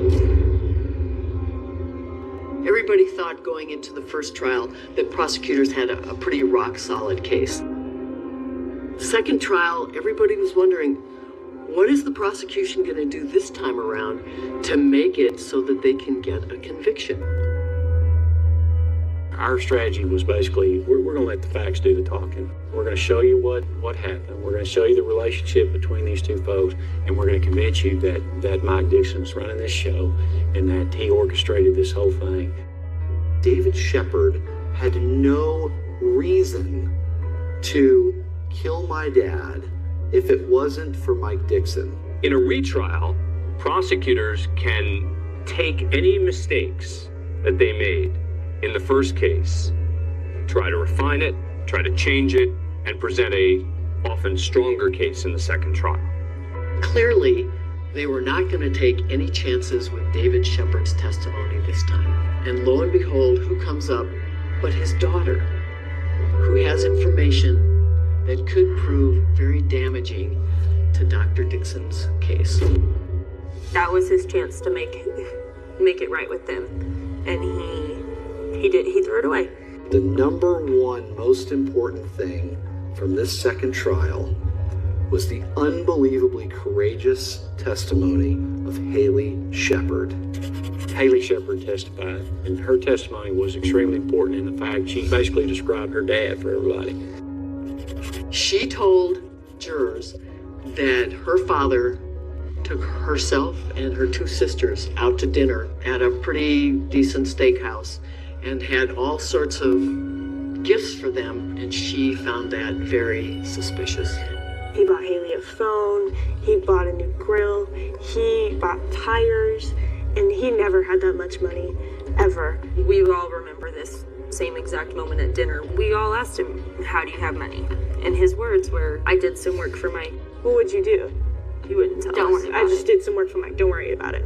The Saunier family has some hope that testimony was the game changer that didn't exist in the first trial. The defense had its own star witness in Mike Dixon himself. But having the defendant testify is always a risk. It's a lot of times a defense attorney's nightmare because the prosecution sees that as red meat. And now the jury gets to hear from the man who's in the fight for his life and his freedom at this point. Our strategy was to show that there was a reason that Mike Dixon was asking David Shepard to be at Saunier's house and to follow him. If the jury only has the text messages without any explanation about what they were about, it's over. Mike needed to say, I was wrong. I'm morally responsible. If I hadn't have asked David to get these pictures, maybe it wouldn't happen. But I did not intend for Joseph Saunier to die. I didn't ask Shepard to kill him. Part of the decision in whether to call a defendant to the witness stand is not just the substance of what he's going to say, but how is he going to say it? What's his demeanor like? Are the jurors going to like him or not? Those are all relevant factors. We learned from jurors that they didn't like Mike Dixon. Not necessarily his testimony, they didn't like him. I thought he was his worst witness. The longer he was on the stand, the harder he was to believe. He had an ego that was larger than life, and anytime he starts talking about whether something is morally right or wrong, I knew at that point I could not believe what he was testifying to. The jury, they seemed to appreciate Haley's testimony. Shepard's daughter, that was tough to sit and watch her have to go through this. But they did what you would hope jurors would do. It wasn't one thing. They looked at all the evidence. And you could tell Dixon was running the show. I mean, there was no doubt when you go through the evidence that he was, as Mr. Powell, stated, he was driving the school bus. This time around, the jury did not take very long, and there were no holdouts. In just a handful of hours, they were back with a verdict. And my hand was shaking like this. The verdict is in. Unanimous verdict. Guilty on 2 charges. At first, you're thinking, I didn't hear that right. You really are. You're thinking, there's no way. There's no way. And it's unreal. I'm disappointed in the justice system. I always thought they were supposed to be the good guys. After a few minutes, I had to turn to my wife and I had to say, he said guilty, right? He said guilty. We've been waiting for that moment for over 3 years.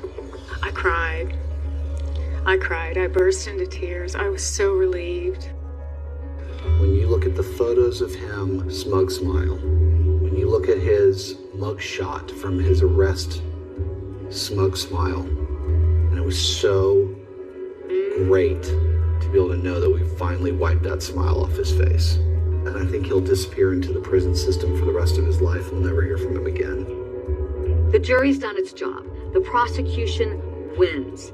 And there's at least some peace of mind for the family of Dr. Saunier knowing that justice was served. Case closed? Not even close. And people were floored. They were like, this is unbelievable.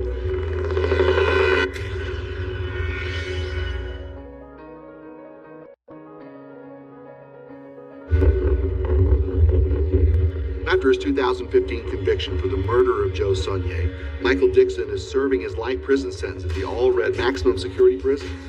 You would think in this case that justice has been served, but has it? Thomas Michael Dixon gets a new trial. That's when all of us think this case is finished. The 7th Court of Appeals in Amarillo overturns the conviction. People were floored. They were like, this is unbelievable. The defense listed something like 50 issues on appeal, and they succeeded on 2 of them. The cell phone tower location information that was used in Dixon's trial was deemed inadmissible because it was obtained without a warrant. And that the judge had closed the courtroom at times that he shouldn't have. These are really big deals. Do law enforcement get to just go grab anything they want from our personal lives and invade our privacy without probable cause to do so?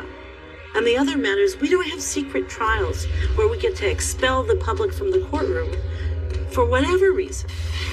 The Circuit Court of Appeals in Amarillo reversed Dixon's conviction. He starts with a clean slate. He's presumed innocent, so we start over from scratch.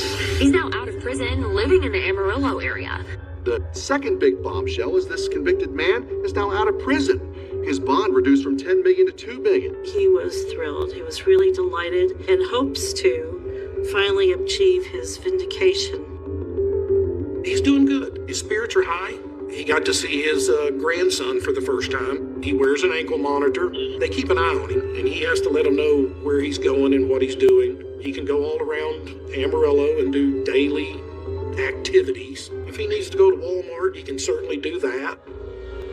There's a gag order which prevents family members from talking about this case. But you can understand why the Saunier family would be furious. In their mind, the man who ordered the hit on their dad, now he's walking free. Mike Dixon and his family are victims too. It's horrible that they're having to go through this over and over again till they can get a fair trial. They had a rush to judgment on Mike. Stop that train and do what's right.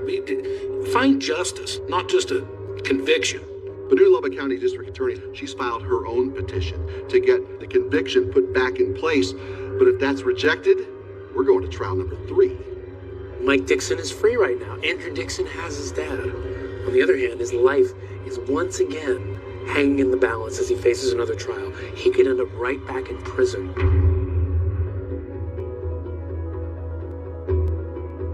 The loss of such a dear and decent and good man is a tragedy beyond words. This whole thing is nothing but darkness and evil. To be at the center of all of that is, it's horrible. It wasn't a love triangle. It was, Rochelle was telling Mike how great a person Saunier was, and that's how all this snowballed into a horrible tragedy. I'll challenge each one of us to focus on what he left behind and the man who touched us all. I thank the Lord for every moment that we had with Joe. My son was born after my father was murdered. He will never know my father. It's heartbreaking, and it's also a challenge to make sure that my son knows what kind of man my father was, and that I pass on that legacy. It's amazing the things that people will do for nothing. Look how many lives have been destroyed by this over nothing. What in fact happened to Sarah Stern? Sarah's car was found early on a Saturday morning. She had just disappeared. Just vanished. What do you guys have this thing listed as, this car on the bridge? Is it a missing person? Hello, police department. There's nobody in the house. Has she been different than normal lately? Well, and for how long? In the past, she has had a tendency to have self-destructive, suicidal behavior. How could this girl just commit suicide? If she did jump off the bridge, what are the odds that she's not coming all the way out of the ocean bound? Something's not right here. Maybe this wasn't a suicide. Maybe she was murdered. This is the last time we see her face. And we still can't find Sarah. We don't know where Sarah is. They were Sarah's friends. They had been making this dark, bone-chilling plan. You are the only person on this planet that knows. When you saw the video, what was your reaction? I didn't even admit it.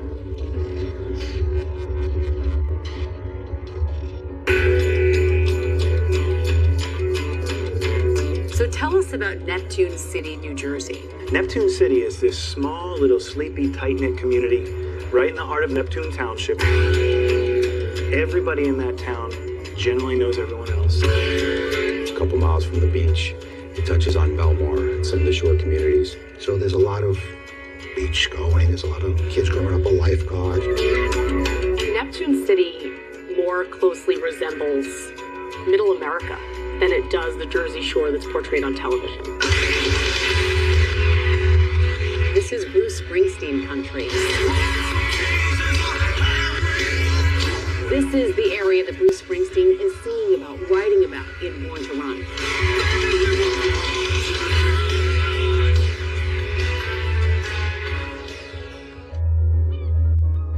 This case would rock any town, much less a county, but it's been especially impactful in a town like Neptune City because everyone is just so tight-knit there and close with one another.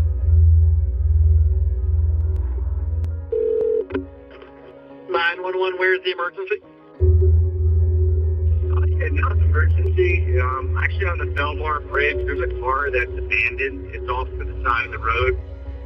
I kind of got a strange feeling, like, why would this older model car, be completely dark late at night like that at 2:30 in the morning? So it prompted me to call, 911 and to give the report.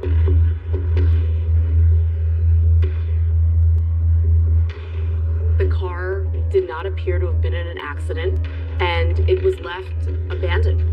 And was there anybody inside the vehicle? I looked now.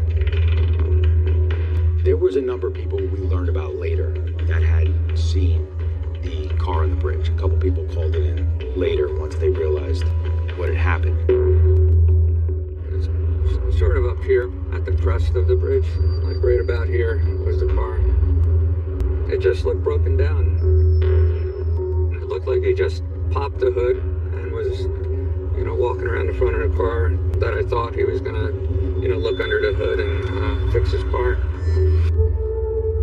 And it started from there, tracking down who the owner of that vehicle was. This is a small town. Word travels fast. The cops know, obviously, a lot of people in this small town. They have a car parked on a bridge, and they quickly find out it's normally driven by a 19-year-old by the name of Sarah Stern.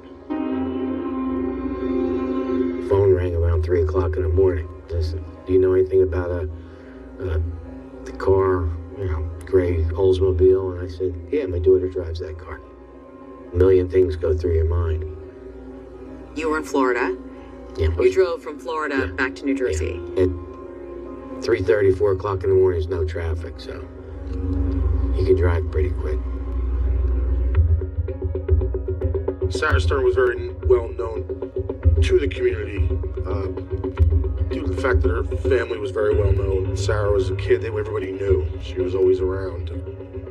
kind of threw everybody off with that car just being left at the top of that bridge with absolutely no good rhyme or reason as to why. No one knew where Sarah was, and they didn't know why they couldn't get in touch with her. She was attached to her phone, like most 19-year-olds are, and there would be no reason for why her phone was off and she wasn't taking calls, taking text messages on a Friday night. No answer on her phone. Police then immediately start investigating, and this becomes not just an abandoned car on a bridge, but a missing person. There's this 19-year-old girl who has gone off the grid and no one knows why.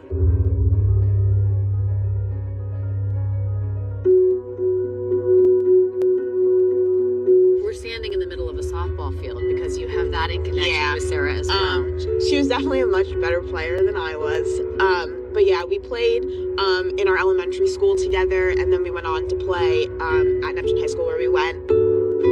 She was an athlete. She played softball, but towards the end of her high school career, she became more devoted to arts and digital media. I think Sarah was an artist. I think she was creative. I think she was a sweet girl. Based upon everything I've ever heard about her, people loved her. She knew who her friends were, and a lot of people cared about her.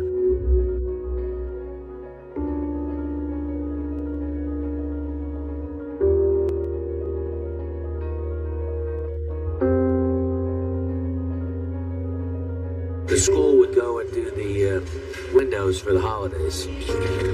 Wow, she was really good.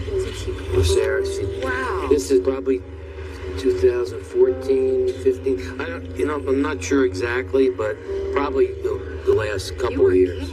You could feel how much he loved being a dad to Sarah. Oh, it's gorgeous. It really is. She just amazed me at some of the stuff she did. Liam McAtasney was a childhood friend of Sarah's. He went to high school with her. They lived just blocks away from each other.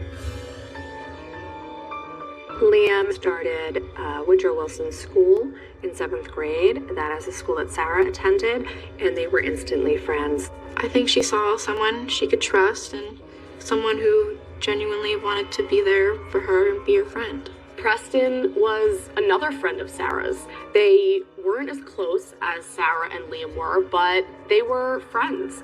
Preston actually took Sarah to the junior prom. Preston and Liam became friends freshman year in high school. And, they obviously maintained a close friendship even after high school. They wound up moving in together. I think that she definitely thought of them as really good friends and someone she could confide in and trust and talk to. When you're leafing through the Neptune High School yearbook, 2015, the Trident, you really get a picture of this friend group and how it emerged.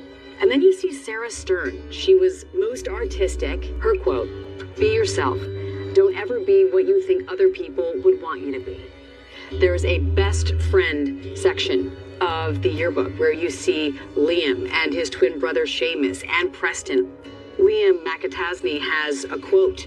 "The question isn't what we are going to do. The question is, what aren't we going to do?" Sarah wasn't really interested in boys.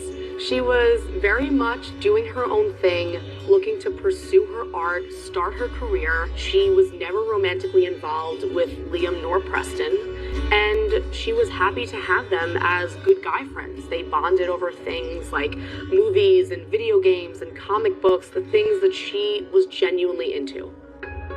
Early in Sarah's life, when she was a freshman in high school, her mom passed away from cancer.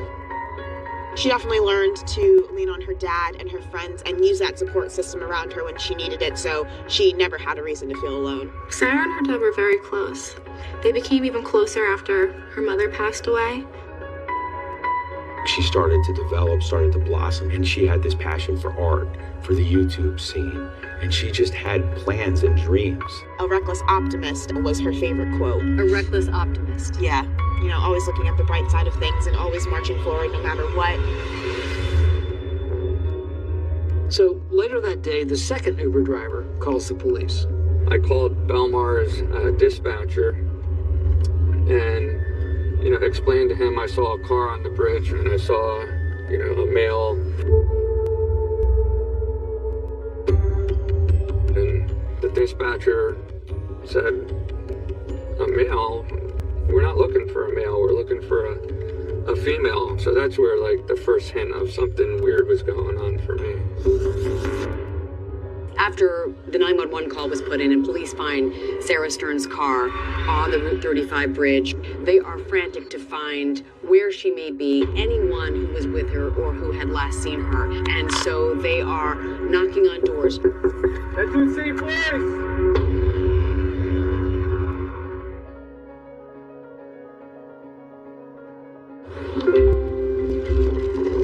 So on this brisk, cold day, I can't even imagine what it's like to be on this bridge for you, and knowing this was the last place your daughter was known to be.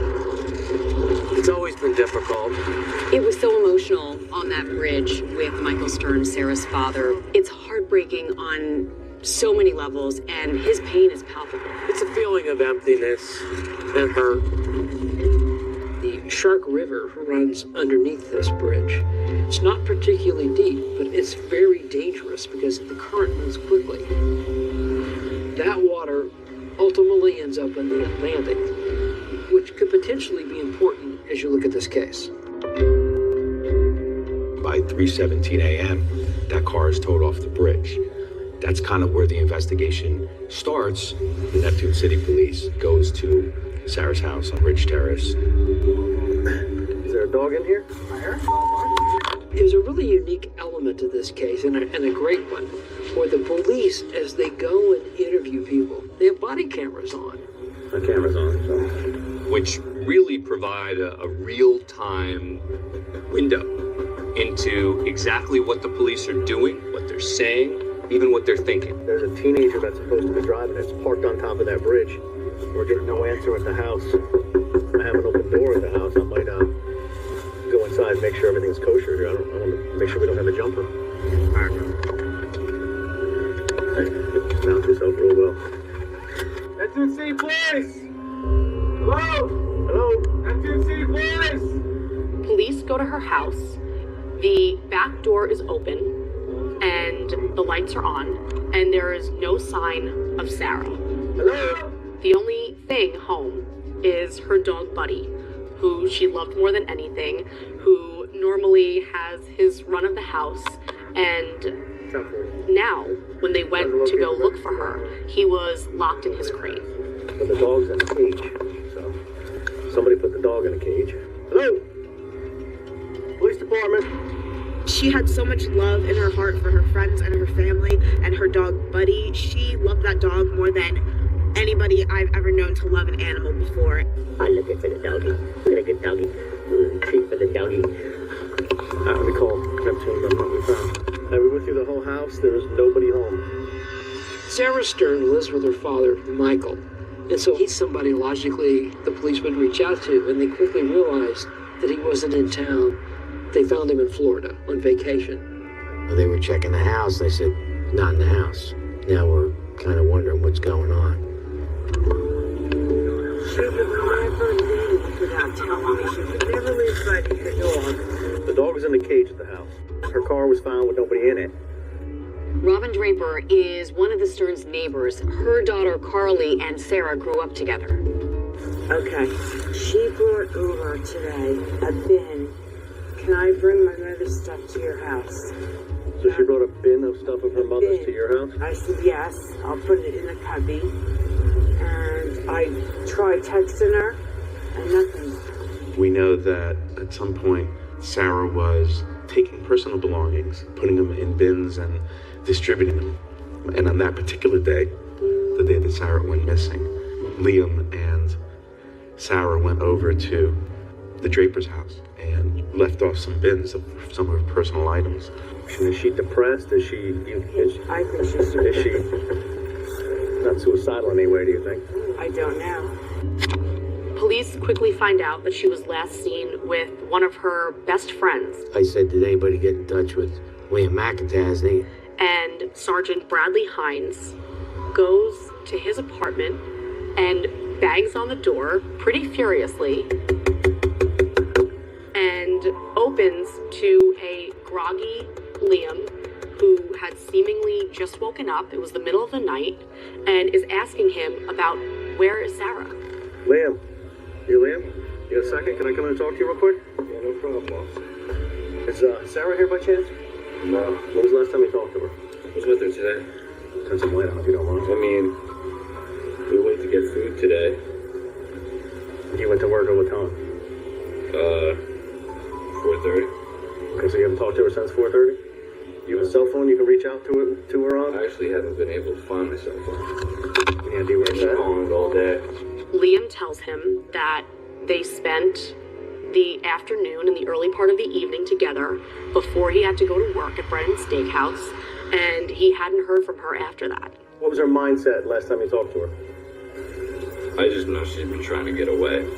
She's been telling me she's going to Canada.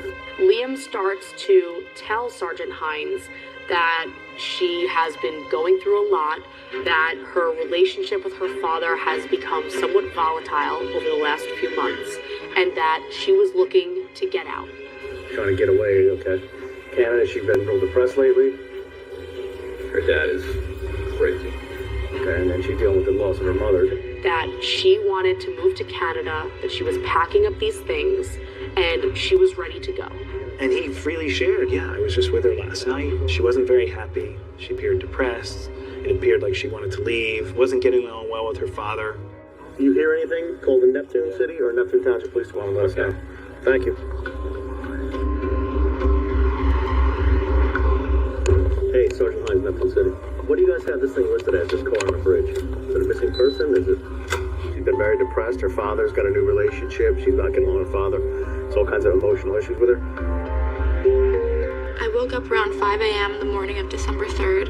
I heard my mom downstairs on the phone, and she was crying. And she was like, they can't find Sarah. And I was like, what? It's a sense of hopelessness. But you have no idea.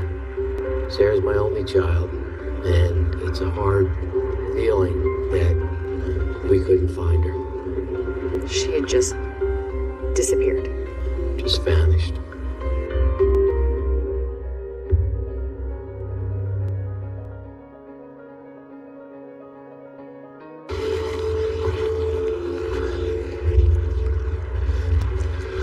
We were about an hour into the search when we discovered who we were looking for.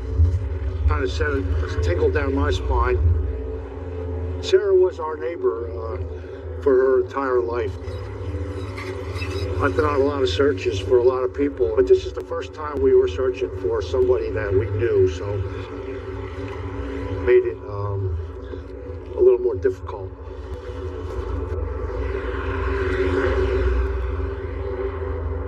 Liam, I gotta throw something in here, okay? Yeah. You know what's going on here? You know why we're standing here talking to you. I have a pretty good idea. We had gone to Liam's mother's house over on Bradley Street here in Neptune City to see if we could locate him and just kind of talk to him about what he might have known. Early in an investigation, police are trying to rule people out. They're talking to people who maybe they have questions about, want to follow up. The goal is rule this person out as a possible suspect. The resources that are out there right now looking for her, the amount of manpower. We have people swimming in the Shark River in this cold water. We have boats, we have helicopters. Dude, if you know anything about where this girl is or have had any contact with her, you need to let us know. Believe me, and exactly what it was that you had spoken to her about yesterday afternoon before you went your way and she went her way, you need to open up and let this detective know everything. Man. Did Liam cooperate with police and investigators? He was willing to talk with police as a friend of hers who was a witness. We're not even looking to get we want to find her and make sure she's safe and okay. They're just generally trying to get as much information as they can. They ask Liam about, was she ever depressed? Did she say anything to you about where she may be? Has she been different than normal lately? And for how long? In the past, she has had a tendency to have self-destructive, suicidal behavior. I actually know that. How long ago? Years ago. Started talking to us about how Sarah was miserable living with her father. She talked about running away to get away from her dad. Over the past few months, she's been telling me, how bad her relationship with her father is, and how she just needs to get out of here. Why was it bad? What made it bad? Fighting. Arguing, Fighting constantly. Liam answered every question. I mean, he was explaining and giving great detail about things they had done. So yesterday you guys wanted to talk about, you dropped stuff off at the Drapers. You want to talk about first or to the Drapers? Taco Bell first, then to the Drapers, and then you left. Then to her house. Hung out. I left. What time was that around? 4:45. Yeah. And then you worked till when? I worked until 10 o'clock. Okay. I was supposed to work until midnight, but I got off at 10 o'clock. And you just came back here? Yeah, I went back there. When the police interviewed Liam, they were able to sort of timeline where Sarah was, because that becomes very important as you try to sort out fact from fantasy in investigating a case. Who was with you? My roommate. Just your roommate? Yeah. She didn't come back? No. She didn't text you, call you, nothing like that? I mean, I didn't have my phone, so I wish I could tell you.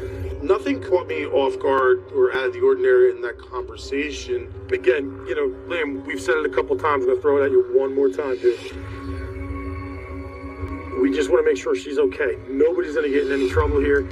We just got to make sure that Sarah's all right.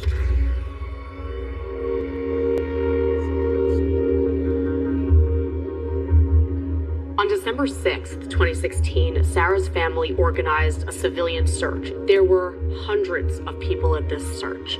People from the community, people she had gone to school with, friends of her family, her friends. Well, it's been a full week since 19-year-old Sarah Stern of Neptune was last seen, and now her family and friends are organizing a search party. Family going to, if you will, take matters into its own hands, get a search party together. The entire community, not just in Neptune City, but so many that knew her, friends and family from surrounding communities, all went out searching for her. You had Mr. Stern out there, Sarah Stern's dad, and the McTasney twins, Liam as well as his brother, both participated in it.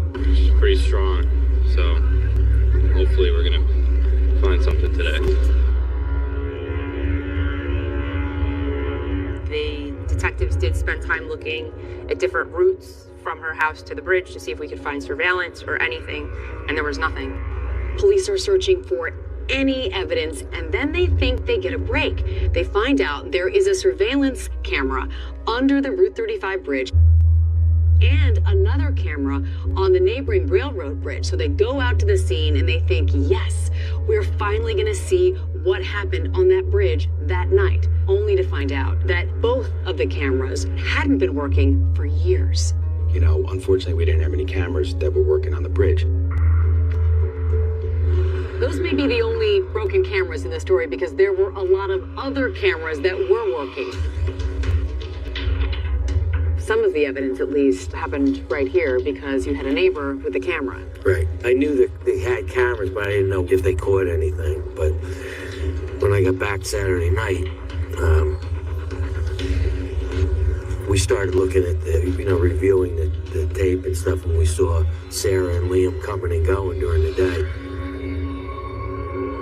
Sarah Stern's neighbor has a surveillance camera that actually caught Liam leaving late afternoon, which sort of corroborates his story that he was going to work. So much later, after Liam leaves late afternoon, Sarah's car is witnessed with this camera backing out of her driveway, but they can't determine who's actually driving the car. Her car left that house close to 11:45, and then it ended up on the bridge.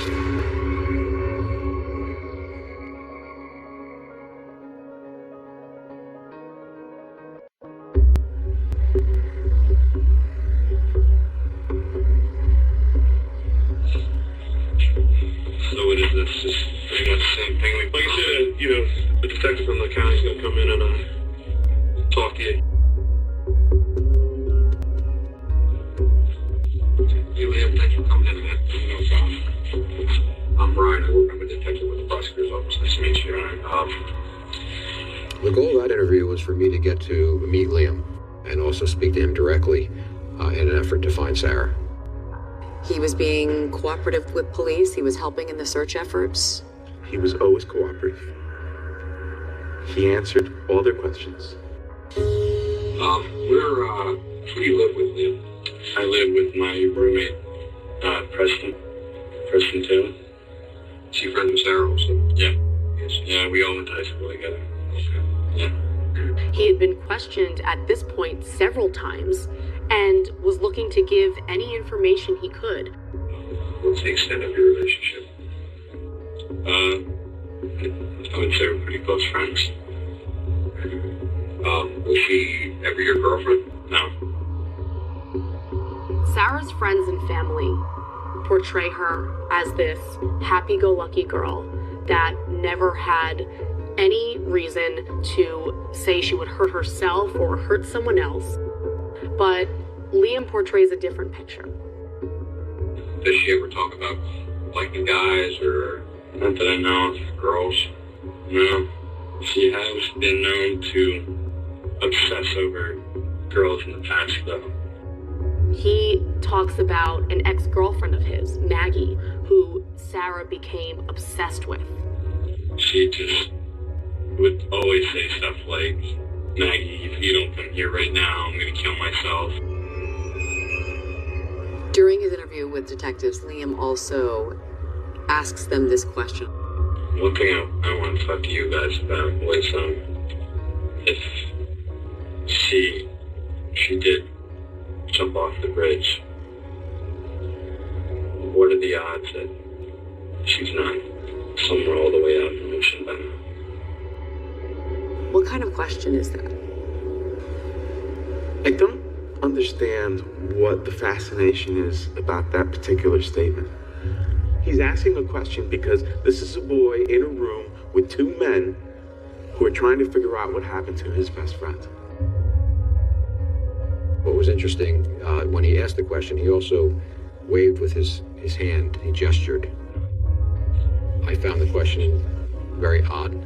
I would have expected him to ask us questions like, what are we doing to find her? Liam didn't ask any of those questions.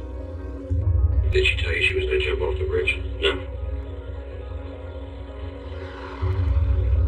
If she had told me that she was going to jump off the bridge, there would have been no way that I could have gone to work that night. She's just been saying she needs to get away, go to Canada, get away from her dad. I think Canada was a place that she had been, that she had a great experience at, and it was something that she talked about potentially moving there. Is she in Canada? I couldn't tell you. I can honestly tell you that. I'm one of her closest friends, and I have no idea why she wouldn't tell me anything before she left. When did you last see Sarah? When I was leaving her house to go to work. It's interesting because Liam is very chatty in these initial first interviews, but eventually time runs out. He hires a lawyer and he stops talking. I just thought to reach out to my aunt, who is a lawyer, and she said you really shouldn't have Liam meeting with any detectives or police without a lawyer present. So your mom contacted an attorney on your behalf, and your dad contacted an attorney on your behalf. We're not going to talk to you any further today. We do appreciate you coming down. Any good lawyer is going to tell a client, in this situation, stop talking. Don't talk to the police. Liam McAtasney stops talking with police, and so investigators turn to his friend and his roommate, Preston Taylor, to try and get some answers. All right. Yeah, thanks for coming down to talk to us.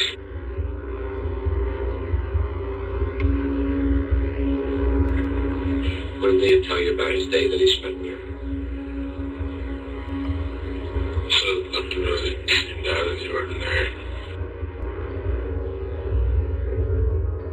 Everything that Liam had told us, Preston had confirmed. There were no real inconsistencies that they presented.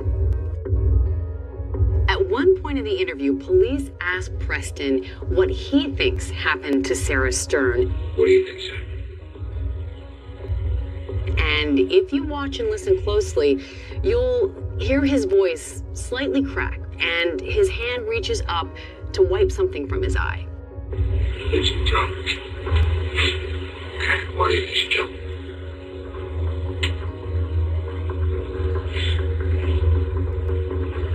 Just from the stories that I've heard about what goes on with her and her dad. I went down that night and watched his statement. When Brian came out of the statement, he said, something's not right here at all. I did not have a good feeling about the information that both Liam and Preston had told us. I wasn't satisfied that something didn't happen to her. Now the police are into a number of days of this investigation. And they don't really know what happened to Sarah. Is she dead? Is she alive? They have no body. But here's the thing that really gets the detectives' attention. Sarah has a safe deposit box at the bank. The bank, in and of itself, became a big deal.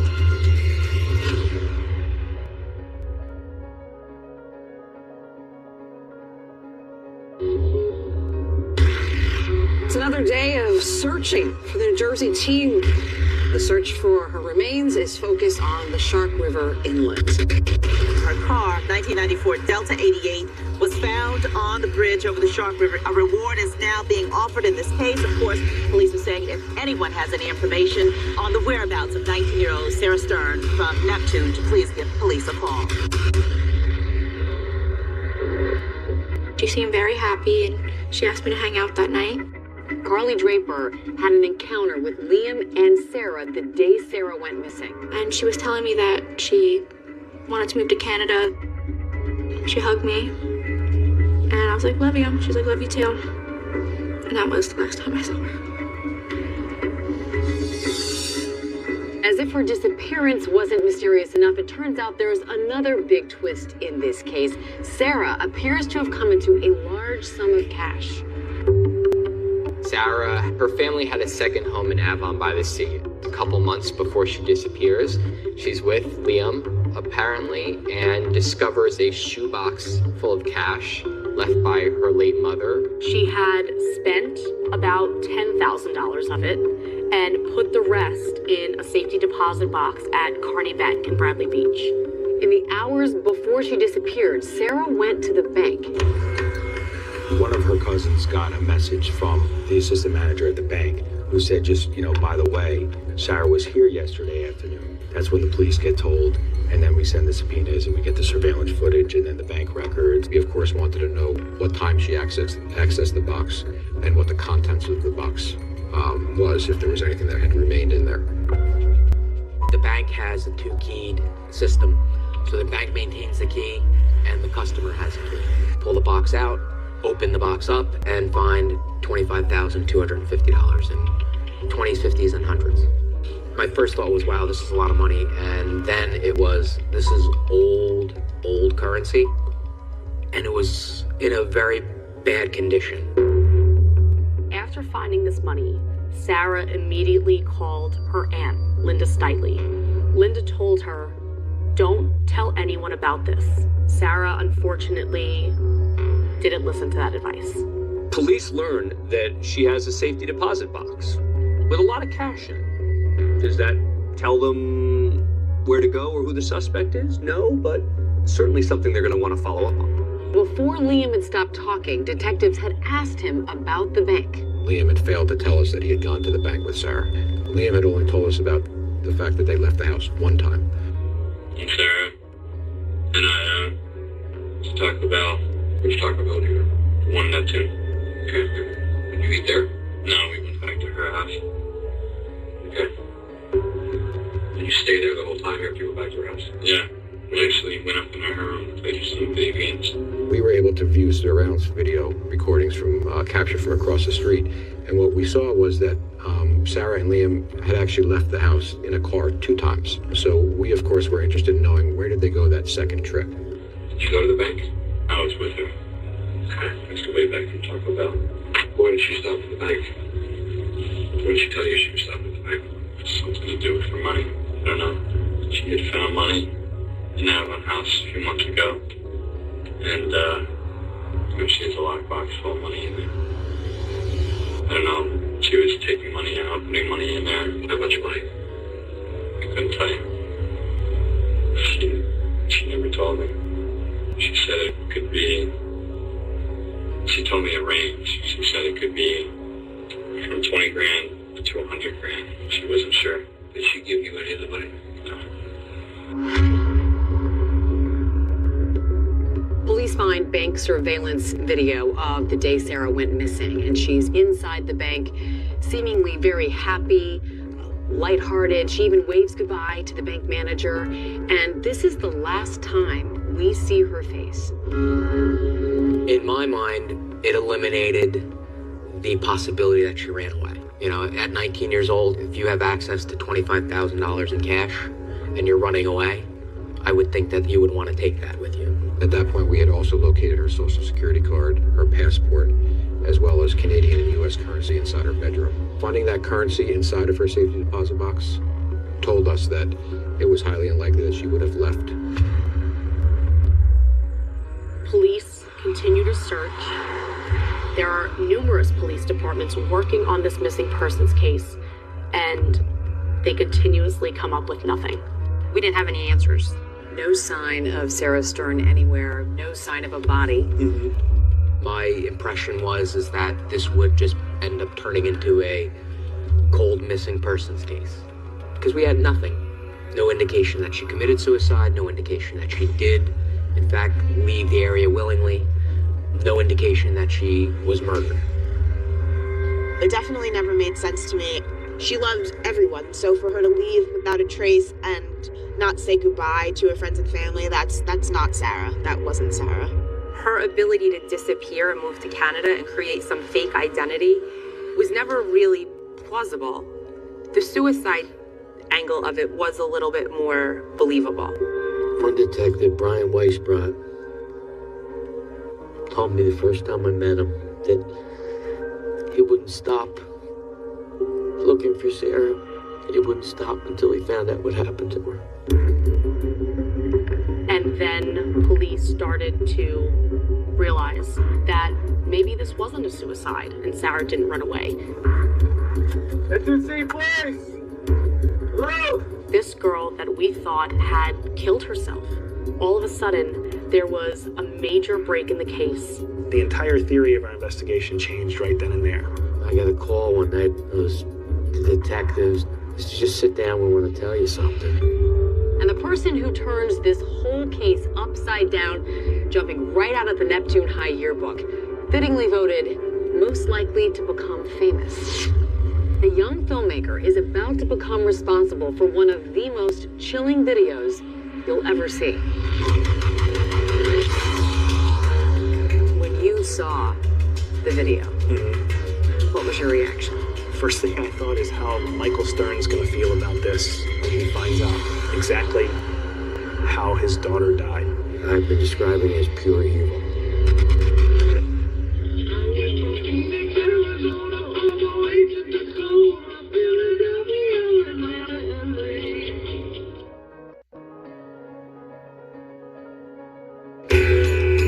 This was the last place your daughter was known to be.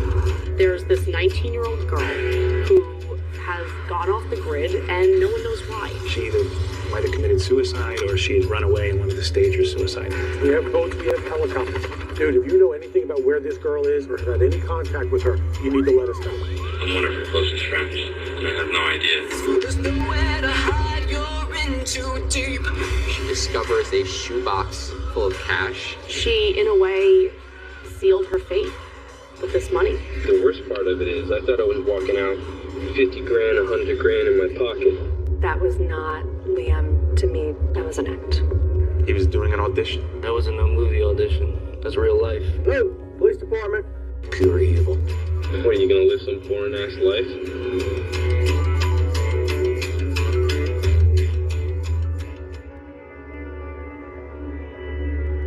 It's almost 2 months since Sarah's gone missing. Her car's been found.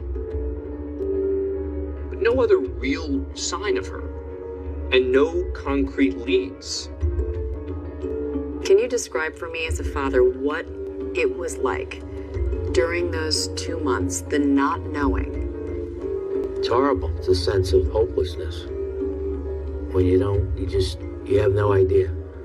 Sarah's my only child. And, it's a hard feeling that we couldn't find her. Michael Stern was trying to find his daughter, was very persistent. Michael Stern was not sitting by without checking with law enforcement and demanding to know what we were doing. It's breaking my heart not to know where she's at. Police have hit a wall. Until they get a phone call from a former classmate, someone who went to high school with Sarah Stern, and he has quite the information to share. Anthony Curry is an aspiring film director, and he went to high school with Liam and Sarah. So tell me when you first became friends with Liam. We didn't get real close till like junior year of high school. He liked The Sopranos, we played music together. Why did you go to police? Just doing the right thing. Anthony told us that he had wanted to talk to us about the information that he had. Anthony had told us that on Thanksgiving evening, which was November 24th, that he had went to Liam's house in Neptune City, and while there, Liam had informed him that what he planned to do to Sarah Stern. He tells you it's an idea for a movie. Yeah. I make movies. I'm a filmmaker. He used to tell me ideas all the time about, films I should make and all that stuff. And he told me about this idea he had to kill this girl. He was gonna strangle her and throw her over the bridge with his friend. Did he seem excited about this idea? Yeah, he was like, he was an energetic kid. I was like, yeah, he's a little nuts, but I don't know, I just thought it was a movie. What are the chances that Matt Katasny would float this story earlier and then Sarah Stern would end up being murdered in precisely the same terms? So Anthony doesn't really give it another thought until it comes up on social media or the news that she's missing. If anyone has any information on the whereabouts of 19-year-old Sarah Stern from Neptune, to please give police a call. January 2017. He had started receiving Snapchat messages from Liam McAtasney. How often was he trying to contact you when Sarah went missing? Almost every day. What was he texting you? What was he saying to you? That he wanted to see me. That it was urgent. We saw Anthony Curry's demeanor when he provided us with the information. We saw the concern that he had. He was scared. He was scared. Did you feel like your life was in danger at all? If somebody's capable of doing that, you could try to hurt my family or somebody I knew. So police hatch a plan to catch Liam McAtasny, and they cast Anthony Curry in the starring role. Detectives equip his car with a video recording device, and this is going to be their sting operation. For Anthony Curry, this is a risky move. He is making up a story about why he needs to meet with Liam. Everyone's got to be nervous about this meeting. The person's car you wired usually has to drive a distance. They'll sing, they'll hum, they'll turn on the radio. They're nervous. I mean, this is a big deal. They're actually going to try to get a person to talk about a murder they committed. Liam had traveled in his own car, parked his vehicle in a parking space several down from Anthony, and had gotten into Anthony's car.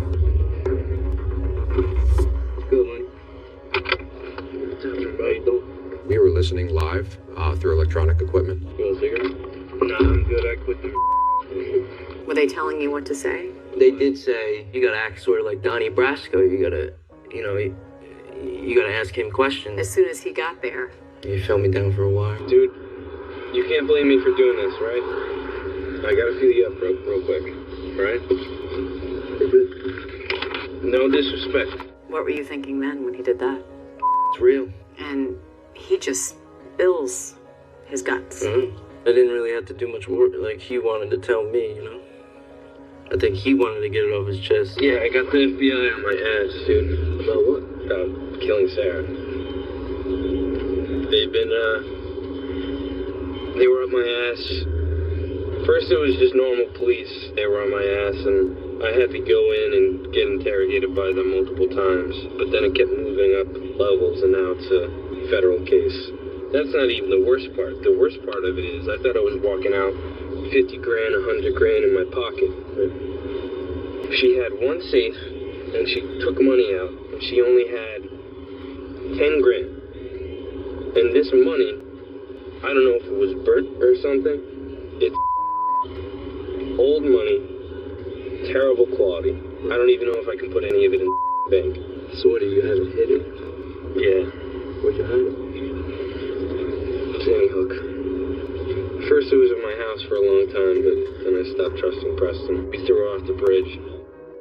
Not only does he implicate himself in this, but he mentions somebody else who helps him dispose of the body.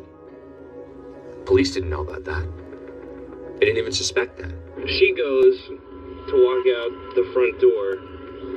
I choke her out, drag her. My biggest problem was the dog, and her dog laid there and watched as I killed her. Didn't do anything. Dog. I'll never forget the way that he talks about how her dog just laid there as I killed her. That was, to me, the most disturbing thing I'd ever heard in my life. I picked her up and had her just like dangling off the ground, and she just pissed herself and you lose control of your said my name, and then that was it. And it took me a half an hour to kill her. I thought I was going to be able to choke her out and have her out in like a couple minutes. It's heartbreaking in a sense, you know? Somebody who's your good friend, you don't think they would do something like that. As an innocent person, you know? It's disappointing. I got a shirt and I just shoved it down her throat so she wouldn't throw up or anything, and held my finger over her nose and set a timer. It was nauseating how anyone could talk the way Liam spoke about Sarah and Sarah's death. Was very disturbing. You are the only person on this planet that knows, besides Preston. And Preston doesn't know that you know. You're not no rat, bro. It could be anyone. And I don't want Preston to think that he has to kill you and take you out because you are the only person that knows. Yeah. And I didn't get a lot of money, but I had enough money to just be like living comfortably in my house, throwing parties all the time. The most egregious thing that I heard was how Liam said he didn't feel any different after doing this. What, are you gonna live some boring life? What were you thinking? He did a terrible thing. That's really all there is to it. He did a terrible thing.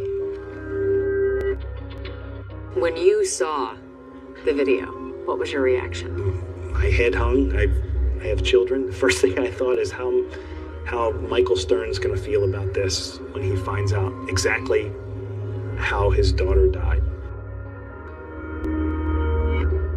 The second thing I thought, being a career prosecutor, is this great evidence. It's good talking to you, bro. Good talking. Take it easy, bro. Safe travels, eh? You too. You got everything? Yeah. All right, peace out.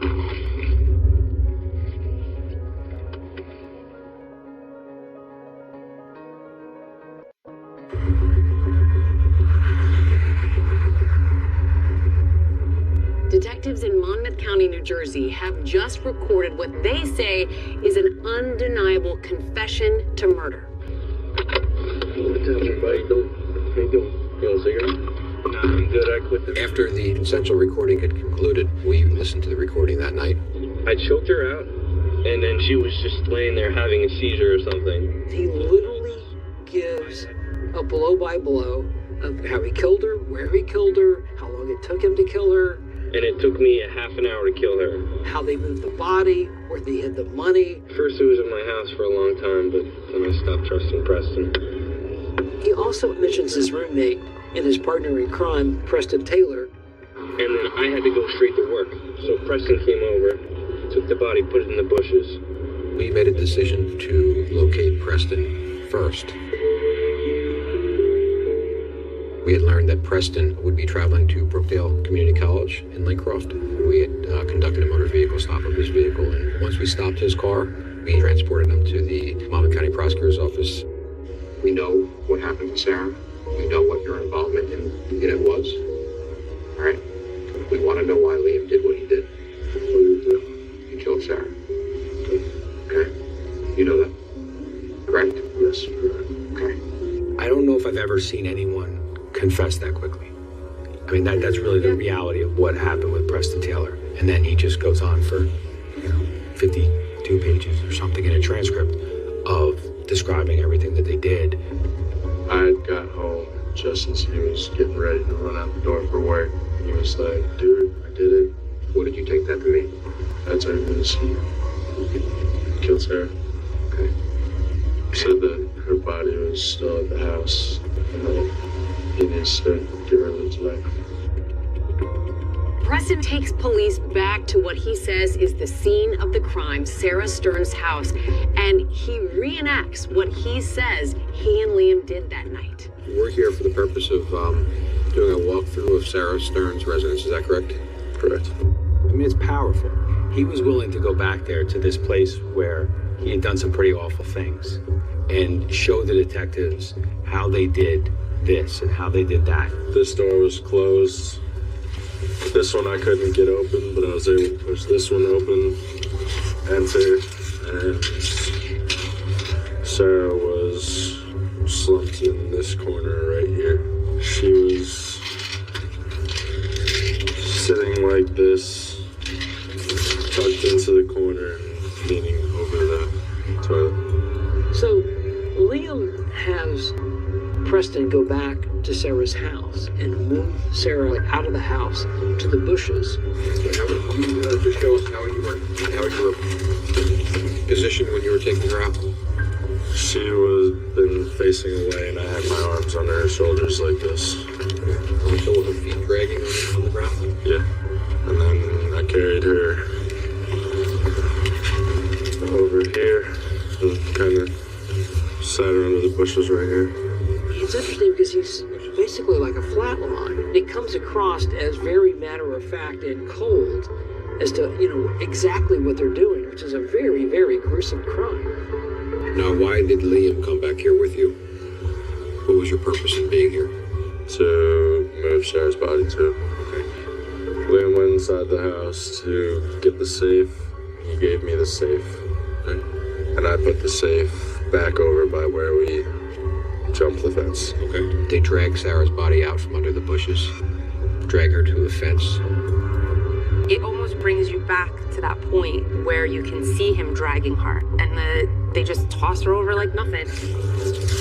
Hoisted her up and over, threw the safe over, the two of us jumped over, and I got in my vehicle, and Liam got in Sarah's vehicle.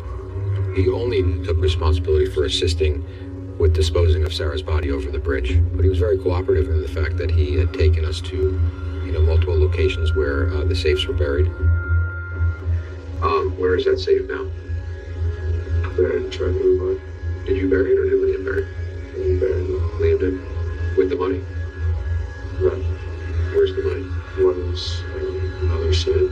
Preston had reviewed some maps and was able to identify general areas where these safes were buried. Detective Weisbrot had called me and said, hey, you wouldn't believe this, but we got some new information on the Sarah Stern case. This is what's going on. This is where you need to go. We ended up caravanning to Sandy Hook.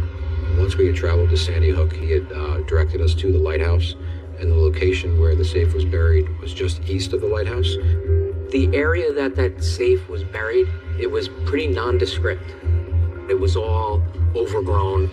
So as we were going down, we'd stop, photograph some more video. Preston was handcuffed and shackled, and he was directing the forensic detectives as to where the safe was buried. We just happened to look just a little bit to the left of where we were digging, and there's the corner of the safe just sticking out of the ground. So detectives find, buried in the dirt, a small gray Sentry safe with the number 002 stamped on it. And just a short time later, another set of police officers make the arrest of Liam McAtasney, and they search his car. And on his keychain, he had a Sentry safe key, and on the back side of it had 002. The fact that Liam had the safe key for the safe that was buried with Sarah's money in Sandy Hook is an amazing piece of evidence. And lo and behold, he used one of them to open the safe. And then inside the safe was $9,350 in cash, 100s, 50s, and 20s. Police now have enough evidence to charge Liam with murder. I just want to go over a couple things with you. Obviously, you know you're under arrest, right, Liam? Yeah. Okay. Liam is arrested while we are with Preston. We had went in and made an effort to speak to him. We had asked him if he was retained by an attorney, and he had indicated that he was. As a result of that, we did not interview Liam at that point. Okay. I'd rather not speak to anyone. Okay, perfect. Great. Thank you very much. Walked in, and the detectives, they were there, and just sit down, we want to tell you something. This was someone who said he loved Sarah, was in your home. That was not Liam to me describing an actual murder. I had planned Sarah's situation for me to be interrogated by cops. That was an act. What are they watching if not a confession? He was making things up, trying to impress that horror film director. Bro, this is like a movie.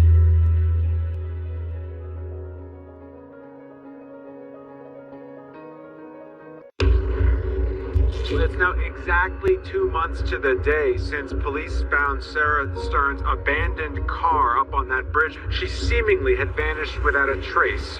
This girl that we thought had killed herself.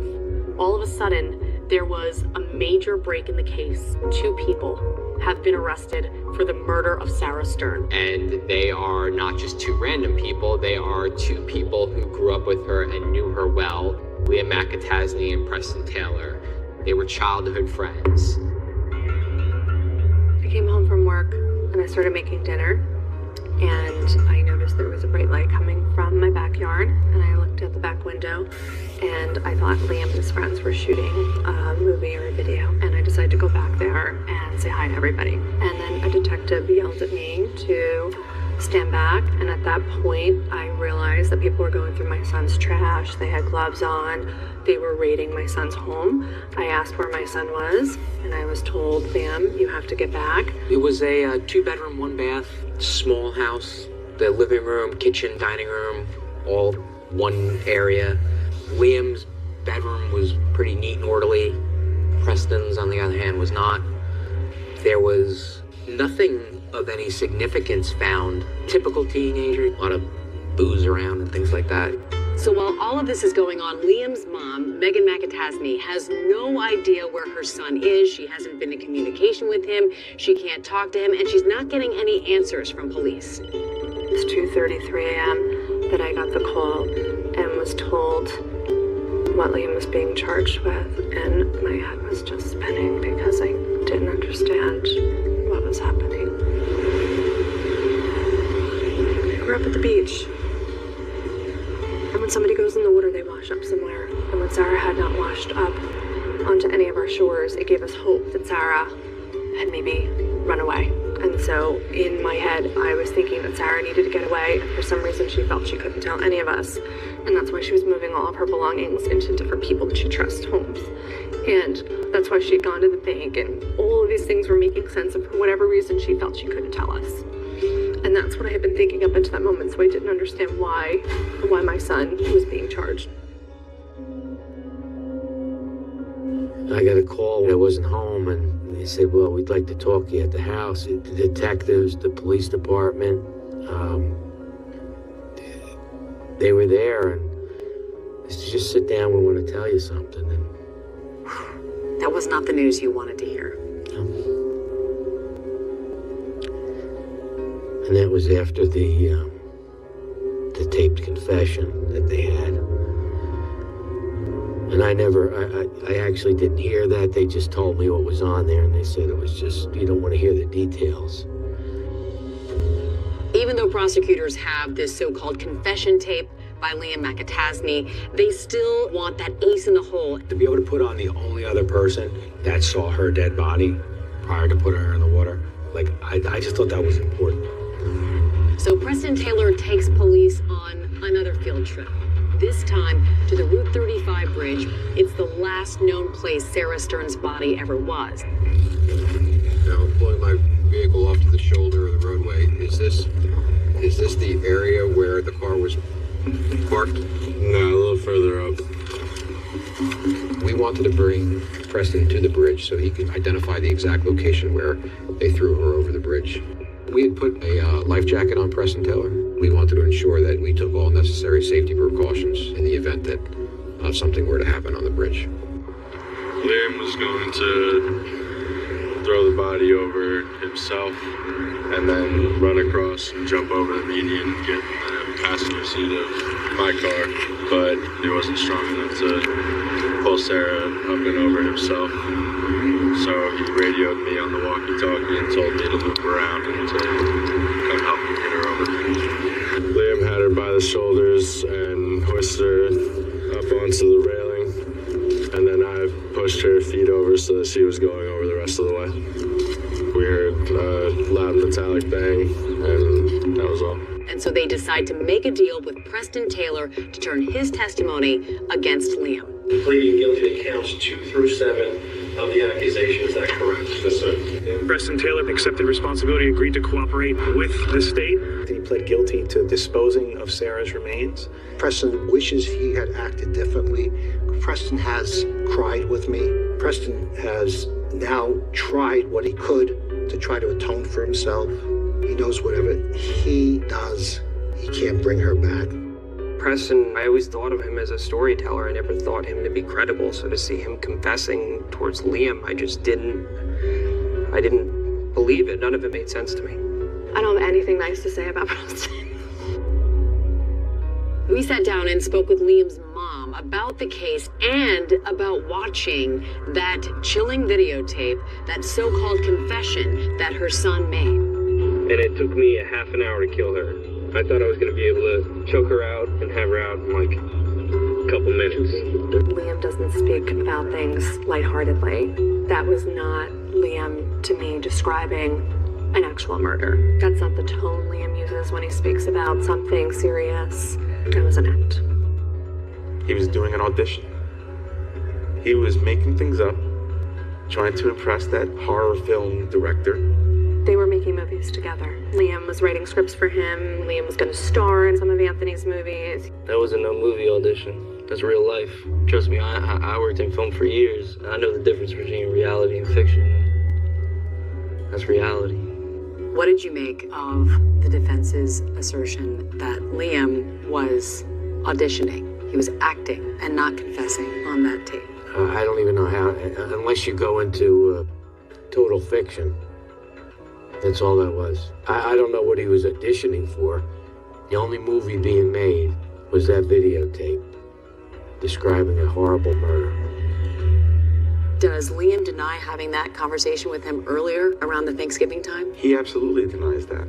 I think that Anthony Curry, he's pointing the finger at my client and trying to make stories up so that he can better his career because it's not that great.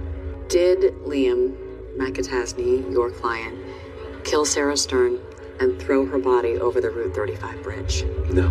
And I can say that because just based on the evidence that we have, he's maintained his innocence from the beginning. This has seriously affected our entire family. And poor Mike Stern doesn't know where his daughter is. I mean, everybody is affected by this. This is a horrible, horrible, horrible situation. And we still can't find Sarah. We don't know where Sarah is.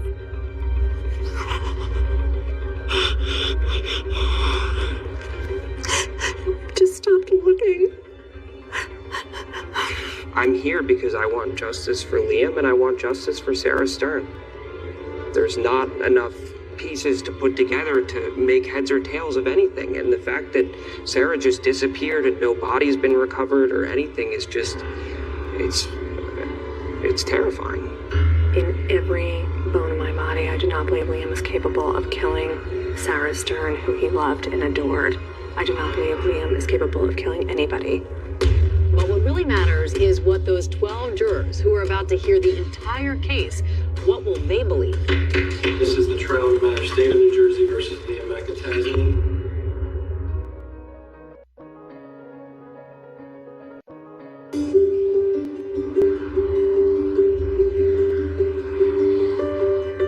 Ladies and gentlemen, Sarah Stern will not be walking through those doors into this courtroom at any point. Her friends and family will never get to enjoy her company, her smile, her laugh. That's not because she disappeared to Canada. It's because this defendant murdered her. You are going to hear that Sarah Stern wanted to leave New Jersey, that she wanted to get away, not only from her dad, but the entire state. You will find her not guilty. So the prosecution comes out swinging. Its first witness is Liam's friend, Preston Taylor. It was the type of money that somebody would kill for. Part of the big headline was that Preston Taylor went to the prom with Sarah Stern. Do you guys ever begin to talk about specific plans about this money? Yes. He ultimately admitted to having a large role in all this. It started off as plans to either burglarize her house or to rob her personally. Over time, the conversations progressed to killing her in order to obtain the money. You were part of these conversations, correct? Yeah. Specifically decided that Liam was strangling her. And is that the person that you, Mr. McIntyre, threw off the bridge that? Yes. The key for prosecutors here was ruling out the two other possibilities, that she fled to Canada or that she committed suicide. And they called witnesses to try to prove she wasn't suicidal and she wasn't going to Canada. They told her she couldn't run off without a plan. She needed to save some money. Do you have any reason to believe that she was sad or depressed? Absolutely not.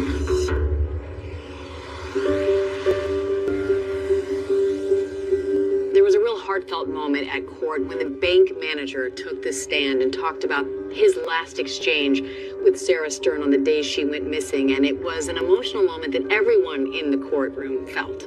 Do you remember seeing Sarah on that day? I do. We were a kiss, waved goodbye. And what did you say to her? I said I love you. Because we have that friendship.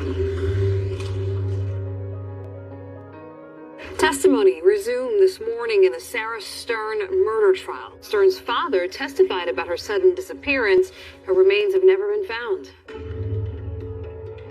At some point on December 2nd, do you receive a phone call from somebody in New Jersey? Yeah, I got a call from my mother, who said she hadn't been able to get in touch with Sarah for the whole day. So what do you do? I sent her a text. Sent another text, hello. Sent another text that says, Sarah, what's going on? What was it like being up on the stand? It's a little nerve-wracking, but I had to be there. You took the stand, and you could look right at Liam from where you were testifying. Did you look him in the eye? I tried, he wouldn't look at me. I looked at him, and he just stared away. Sociopath? Obviously. Evil? Definitely. Part of the evidence that was presented at trial were text messages Michael Stern was sharing when he first realized his daughter went missing, and you could see the panic he was experiencing during those moments. And then I sent another one right after that says, call me as soon as you get this message in caps. Are you starting to get nervous? Yes. All right, on December 3rd at 12:30, do you text her again? Yeah, I sent another message that said, call me with a couple exclamation points. Did she answer? When you interview people, one of the important things to understand is, do they have agendas in telling you a particular bent to a story? I've been friends with her since first grade, so we have a pretty good friendship. he wanted to picture Sarah as having this abusive relationship with her father. I know she definitely has a lot of trust issues with her dad. And then if you look at the text messages the police found, her relationship with her father was nothing like Liam had painted it. Hey, Dad, good afternoon. What day are you coming back from Florida? And there's a waving hand, sunglasses on a smiley face, a palm tree, and a little red car. And I sent her a picture of a rainbow that had just appeared right around that time. You sent her a second picture? It's a picture at the castle in the Magic Kingdom that night. What did she say? Well, with an exclamation point, the castle looks so pretty with the lights, and there's a star and a shooting star emoji after that. Is that the last time your daughter had contact with your daughter? Yes. I think being able to present their relationship was also very, very important because it takes away from that notion that this little girl would disappear because her father was so horrific she had no other choice.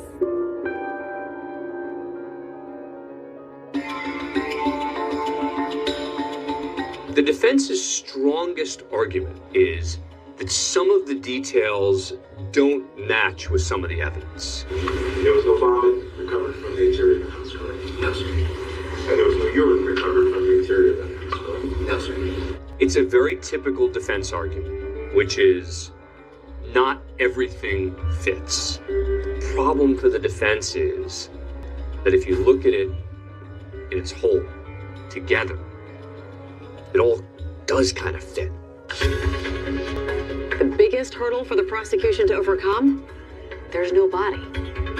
And then in the 11th hour, the defense calls an eyewitness. There's a picture of a girl. I said, son, that's who we saw. And his testimony could turn this case upside down.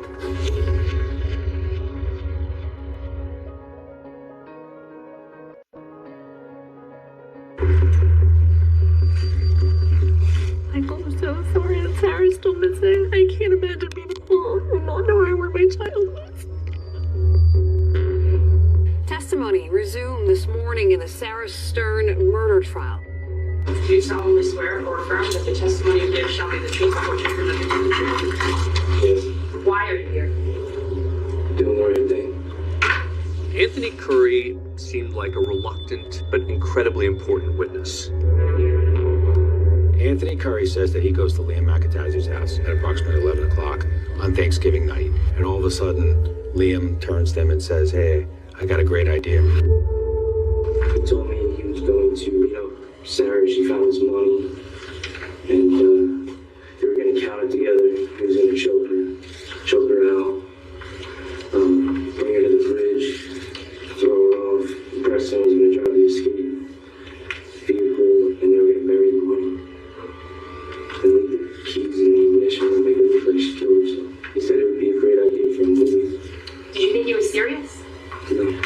He is this sort of artsy guy who didn't have any real interest in implicating his friend, but when he sees what's happening, decides to do the right thing. Now, when you meet with police, what did you specifically agree to do? They were recording the lights in the car. Your Honor, at this time, the state would like permission to play first exhibit 2. Okay. The worst part is we threw her off the bridge, and the body never showed up. I want to ask you this isn't just a stranger. This was someone who said he loved Sarah, was a part of her life, someone you trusted. How do you reconcile the Liam you thought you knew with the person who was sitting in that courtroom? There's nothing I can say that would make me feel good about knowing what happened and that he did it. And his callous and cavalier attitude of how he described to his friend Anthony Curry what happened is, I can't imagine it happening to anybody. She called out his name because I guess she didn't know what was going on. He just choked the life out of her. Having Liam talk about this to Anthony Curry and presenting that to the jury is about as incriminating a piece of evidence as you can have. There's a reason that Sarah Stern's father breaks down in court when the video is played. I spent 5 years in sex crimes, so I had horrific cases. I have never, ever seen a piece of evidence or heard an individual be so dismissive of another human being's life that it was overwhelming. Do you think it was brave what Anthony Curry did? I think so. It was a tough decision for him. He didn't have to come forward. Changed his life, too. Had he not come forward, we probably never would have got an answer. People are like, do you think he's a hero? Absolutely, he is. Because he put himself in a situation where Liam had shown up with a gun. Even though the detectives were across the street, they would not have been able to save him. And he appreciated that and still did the right thing. In the 11th hour, the defense calls an eyewitness, and his testimony could turn this case upside down. The defense is called Craig Hetzel Sr. A local contractor, Craig Hetzel, says as he was driving his son to work in the wee hours of the morning, he says he saw Sarah Stern, and he says he's 100% sure. If Craig Hetzel's right, that he saw Sarah 12 hours after the time she was supposedly killed, that's an incredibly powerful piece of evidence for the defense. There was a girl walking down the street. And I said to my son, I said, that is an awfully good-looking girl to be walking on the street at 5 o'clock in the morning. I got a good look right in her face, stared right into her eyes the way I'm looking at you right now, and she turned her head that way and ducked down an alleyway. A couple days later, there's a picture of a girl. I said to my son, I said, that's who we saw. That's who I saw that day. How sure are you that that is the same person? In my mind, no doubt. The problem is the details of his story start to change. First he says he saw Sarah Stern Friday morning, and then it's Saturday morning. There was definitely something to be skeptical about. I don't even know if it's worth speculating on why. It just, to me, factually, it is inaccurate.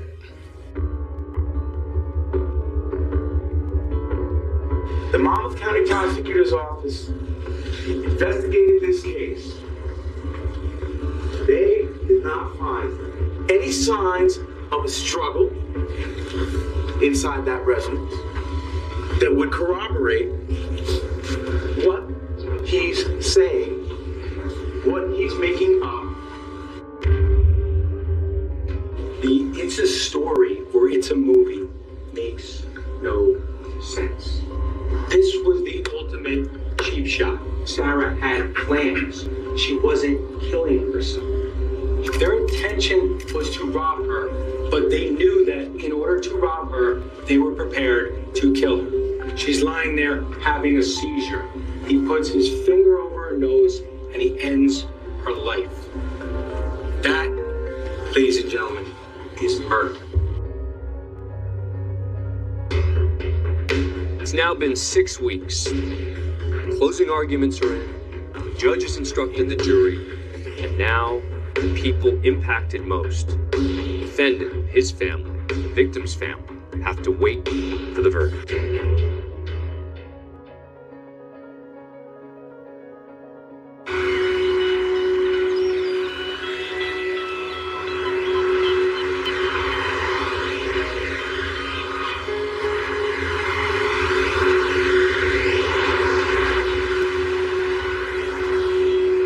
Sarah was committed to her art, to fun, to her friends and family.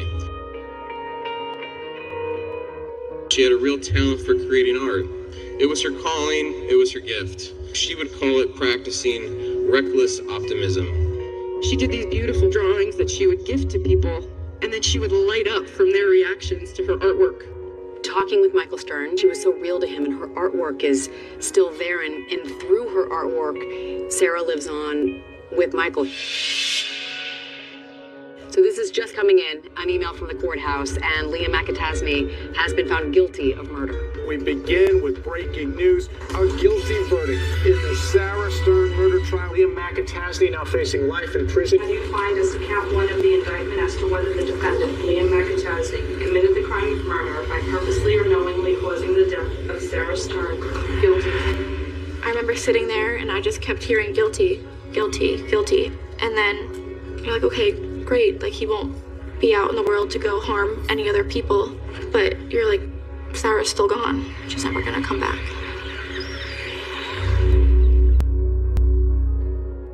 Today, the family has finally gotten justice. On count one, murder in the first degree, it's life imprisonment without the possibility of parole. 21-year-old Liam McIntasney will spend the rest of his life behind bars. He said nothing, but was visibly sobbing in court. He has no remorse. His tears today are fake and insulting to everybody who lives through this homicide. Accomplice Preston Taylor given 18 years for helping Liam dispose of Sarah Stern's body. This just ends the last chapter in the book that is the notorious killer that Liam McIntasney is.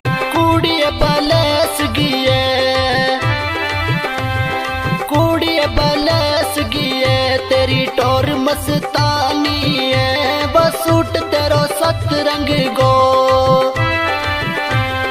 Suit तेरो सत रंग गो तेरी चढ़ती जुबानी है वो suit तेरो सत रंग गो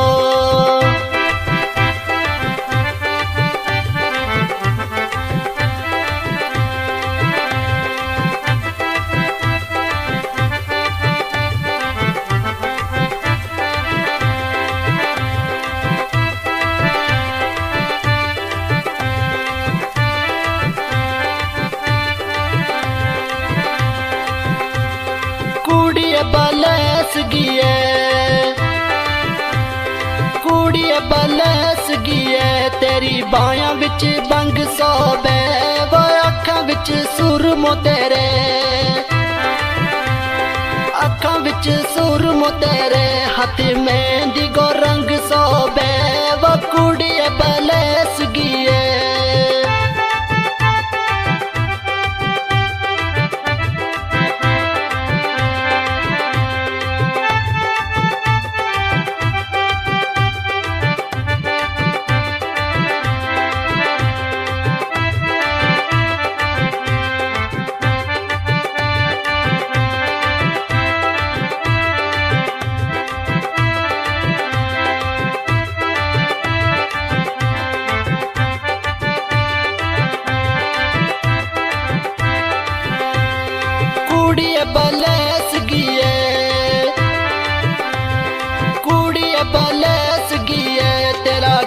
विच डोर सोनी लौंग तेरो दूर चमके लौंग तेरो दूर चमके बाकी तेरी टोर सोनी बकुड़ी बलेस गिए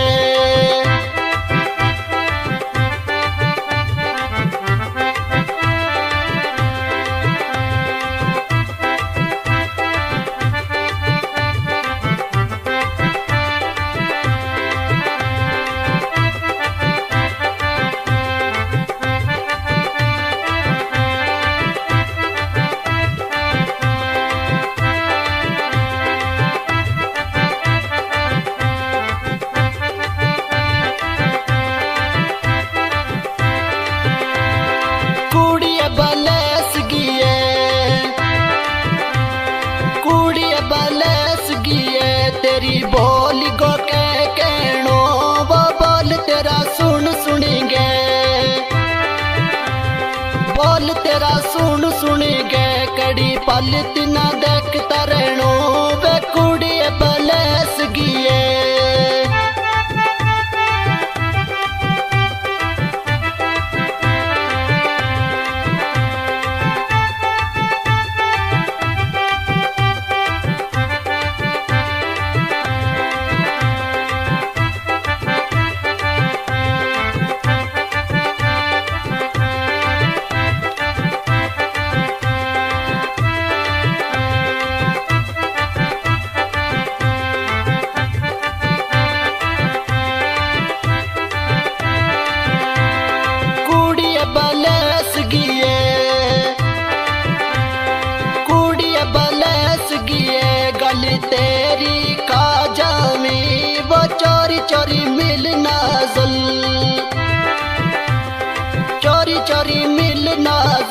मत सामने आ जावे वो कुड़ी बलेस गिए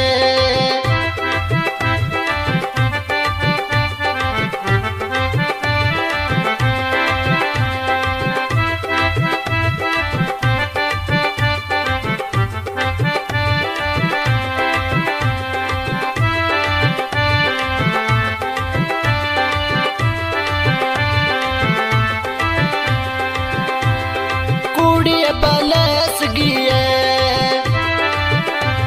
कुड़िए बलस गिए तेरो जियो सुनो फुल कोई नी वो दुनिया माला कीमत दुनिया माला कीमत तेरो किते भी मुल कोई नी वो कुड़िए बलस